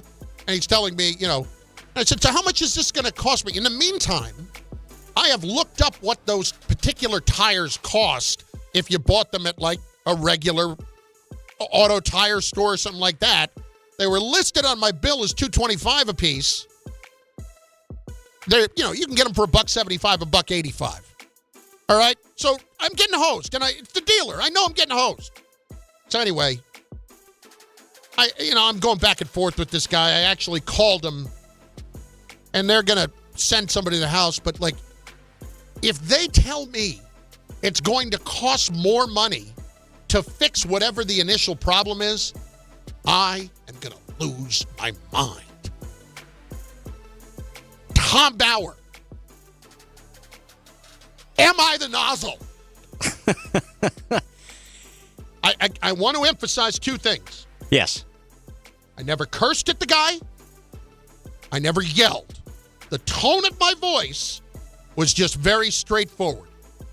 I'm yelling now for effect. I'm an entertainer. This is what happens. But I was certainly angry enough to yell. But I am conflict averse. Am I the nozzle? Even if you were cursing and yelling, I don't think you're the nozzle here. Especially because you sent the car in to fix one issue, the lane assist. That was the main reason you visited, you said, correct? Yes. They couldn't even fix that. Did they even offer you any sort of explanation as to why they couldn't fix that? He said, well, listen, if that light just comes on intermittently and it didn't when I was here, well, there's nothing I can do about that. We ran it through a panel of tests and all this, and everything said it was fine. That was the only explanation of it was, well, if it happens intermittently, nothing I can do about that. Really? That's the whole point of me bringing it in. And it wasn't intermittent. It was consistent that at some point, every time I had the car on, that damn light was coming on. Wasn't immediate. Wasn't consistent. But every time I drove the car within 15 minutes of driving it, that light was going to be on. Yeah, that makes them the nozzle in this situation. I'm not a nozzle. You are not the nozzle. I believe the dealership is. And because they had the nerve to say, yeah, your tires are wrong, and then they pretty much just, I'm not going to say. I would also want everybody to consider this, and I have considered this. I put myself in this situation by going to the dealer. Yeah, that also kind of makes you the nozzle in this situation a little bit too. But more so, I think the nozzle lies on the dealer. Ray, nozzle, no nozzle? Nozzle, no. Sucker, yes. Yeah, difference. Great way to put it. Yeah, you're right. I feel like a sucker. I absolutely feel like a sucker. And I don't mean to impugn the reputation of all dealers. I don't. But when you go into some of these places, you just know. And when I'm getting that phone call, tires, brakes. Look, brakes are one thing. Tires are another. And like I said, tires on this car have been the bane of my existence. I have easily gone through 2 fresh sets of tires in 3 years. And even more so, 1 or 2 others at different junctures. The thing is, I just don't like to get into big conflicts. I really don't. And I know that's stupid. But, I just have an issue that, something's going to happen. And the next thing you know, it's on some dumb internet board. And Chunky wasn't too pleased because they didn't have enough snacks in the waiting room. When that blown completely conflated. Anyway. I do have one more for you if you would like. Sure, why not? I did have it's not all just about me. I did have a story about a golden toilet that was sold at an auction for a ridiculous amount of money, but we're going to skip that for now. Maybe we'll get to it in another edition. But there's some Jet news that happened during the whole segment that just took place. The whole nozzle? Yes, the whole nozzle. Tyrod Taylor is going to be the starting quarterback of the New York Jets. That is according to Aaron Glenn. Oh, wow. Okay. And he did not say ask Diana. No, he did not. But I did see a tweet from Rich, and I believe this is the quote in the system as to what he said about this starting quarterback, and we're going to determine if he's a nozzle for this here. Will you announce your starting quarterback, Aaron Glenn? Yeah, I said that on Monday. Talked to both of those guys, talked to the team on Monday, so Tyrod will be our starter. Why did you decide to make that move? Because I wanted to. There you go. You know what? I'm good with that. That's fine. That's fine. Because that's just a great, straightforward answer. Why did you do it? Because I wanted to. You know what? You're good, Aaron Glenn. You're a good egg. I know some of the things that he says are just unnecessarily silly. I love that one. That's great. Bart Carlin, ESPN New York. Not sure who to bet on this weekend, USC or Oregon? The Ducks are favored by 10 points. Will they cover the spread? What about Nebraska or Penn State? The Lions are favored by 9.5 points. Join one of the nation's top sports betting analysts, Joe Wiz, on the Fine Line Saturday at 8 a.m. The season is on the line for the Chiefs as they host the Colts. Plus, the Wiz talks basketball, hockey, soccer, and more. Follow the Wiz on Instagram at Joe Wiz Sports. It's the best bet in town. The Fine Line with Joe Wiz, Saturday at 8 a.m. Be ready to win. Right now at Bay Ridge Honda, experience the wonder of holiday savings on Honda cars, trucks, and SUVs during Happy Honda Days, like the Accord SE, only $239 per month, or the all-wheel drive Honda Ridgeline for only $289 a month. These clearance deals won't last long. Plus, receive thousands in benefits and savings with their Bay Ridge Plus Advantage plan. Upfront pricing, total peace of mind. Visit BayRidgeHonda.com. 36 months lease, 7,500 miles per year, $38.99 down, plus tax, tag, and fees. See dealer for full details. Listen up, football.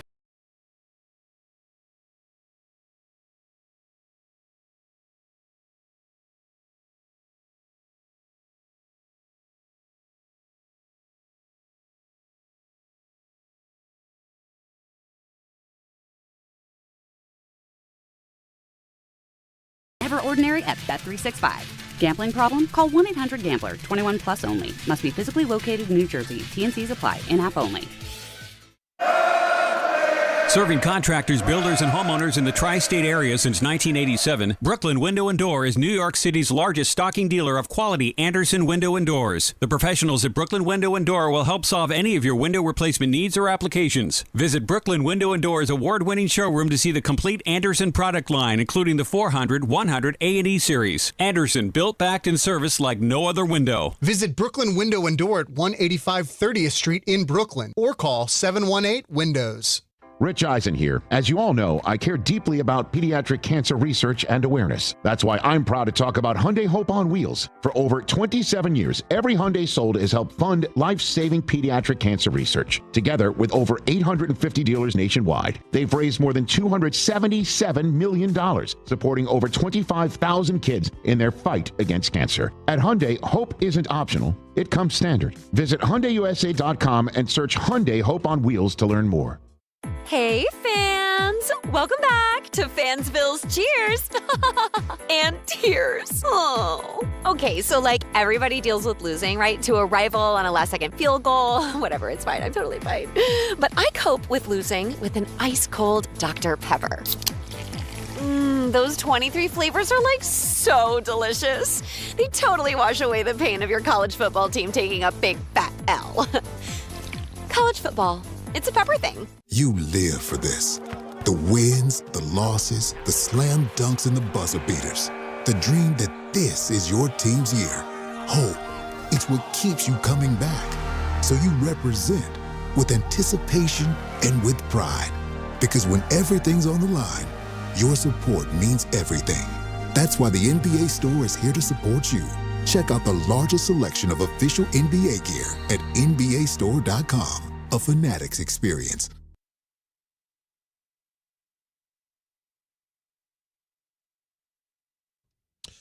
There are people now in the chat arguing about diagnostics and how expensive they are. And, you know, as you would expect, taking a lot of abuse in there. That's fine. It's Bart Carlin on the ESPN New York app and, of course, over on the ESPN New York YouTube page. Couple of people just chiming in on this. Bugsy, no wonder you're crying all day about Skattebo. You're getting screwed by the dealer. Soft. That might be. Could be fair. Could be fair. Could be fair.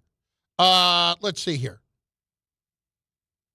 Warren Brown. So everyone, you should always take your car to the dealer, have him do a full diagnostic, get the printout, and then take it to the mechanic you trust and have them do their... Well, that just sounds like a lot of work.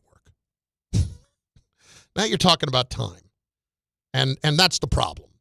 The real attraction of the dealer in this whole thing for me was the loaner, and the fact that doesn't cost anything. But really, it does cost something. It cost me an additional. Listen, I go into these things thinking this is a problem. The car's not under warranty anymore. I'm probably going to get hit for $1,000, but I planned on keeping this car for a long time. Like I said, I bought this car. I did not lease it. So you want to get it fixed. So I go in thinking, all right, this is probably going to cost me $1,000. When it's double that, all of a sudden the loaner is not free. And there's the cost of what it costs, and then there's the cost of my aggravation. And let's agree, I'm not the only one suffering. You're now suffering because of it, because you've had to hear about it. That's the problem. That's where the real problem is. You've now had to hear about it. And then there's one other guy chiming in. Is it C Money? Might be C Money. Damn, Carlin. You're doing everything but giving out the name of the dealership. You know why? Because I'm classy. That's why. Classy. I'm not taking you out on the air. I know plenty of people who would do that. Me? Not doing that. Not doing that. Not ruining your business over my inconvenience. Although I guess saying ruining your business is an awfully high opinion of myself. But I'm not doing that because I'm classy. All right, I want to hear some more Aaron Glenn here. I do want to just hear this again. Are you going to announce your starting quarterback? Yeah, I said that on Monday. Talked to both of those guys, talked to the team on Monday, so Tyrod will be our starter. Why did you decide to make that move? Because I wanted to. Oh, it's so great. Why the quarterback change now? It was purely my decision. I felt like it was the time to do it. Again, had good conversation with both of those guys. And listen, these situations are not always easy, but as a head coach, you have to do what's best for the team. And I feel like it was best for the team. Listen, it was a decision that probably could have been made a couple of weeks ago. But here's the biggest rub, so to speak, when it comes to Justin Fields. He will never be able to say that he did not have enough of an opportunity here. He had an opportunity here. The Jets, when they signed him last offseason, said, you will come in and you will be our starting quarterback. And here is money that would match that for somebody of your level of quarterback in the league. They based that off what they saw in Pittsburgh last season. You cannot in any way, if you are Justin Fields, argue that you have been treated unfairly. You have not. You have been treated fairly in every single way. The coach has stayed with you as long as he can. When you play this level of continued inconsistent football, this is what happens. And I hate to say it, like this is it for Justin. That was it. The opportunity for him in his career has now come and gone to be a starting quarterback in this league. That's over. I thought it was really interesting this morning listening to Louis Riddick with Dave and Rick talking about how certain guys are equipped to handle that and certain guys are not. And how Jameis Winston, when you look at how he has handled himself with the Giants and over the last few years, has been an exceptional pro about it and is going to help everybody else in the room. And he's not just there looking out for himself. He understands what his role is as a backup, and that is to be a sounding board, and that is to be somebody who offers advice, and that is to be somebody who gives you insight to the starter to help you win. And then, if called upon, ready to play. All of that has been the case with Jameis Winston. It has been a while since Jameis has been the man, so to speak. So it took a while, I'm sure, to get your ego out of the way and be able to reconcile that. And so for Fields, right now, part 2 of your career is beginning. And you will now have an opportunity to start to mentally work past that. And it's going to take some time. And it should. It is a kick in the pants, for sure. You are not a starter anymore. And you now have to accept that and move on.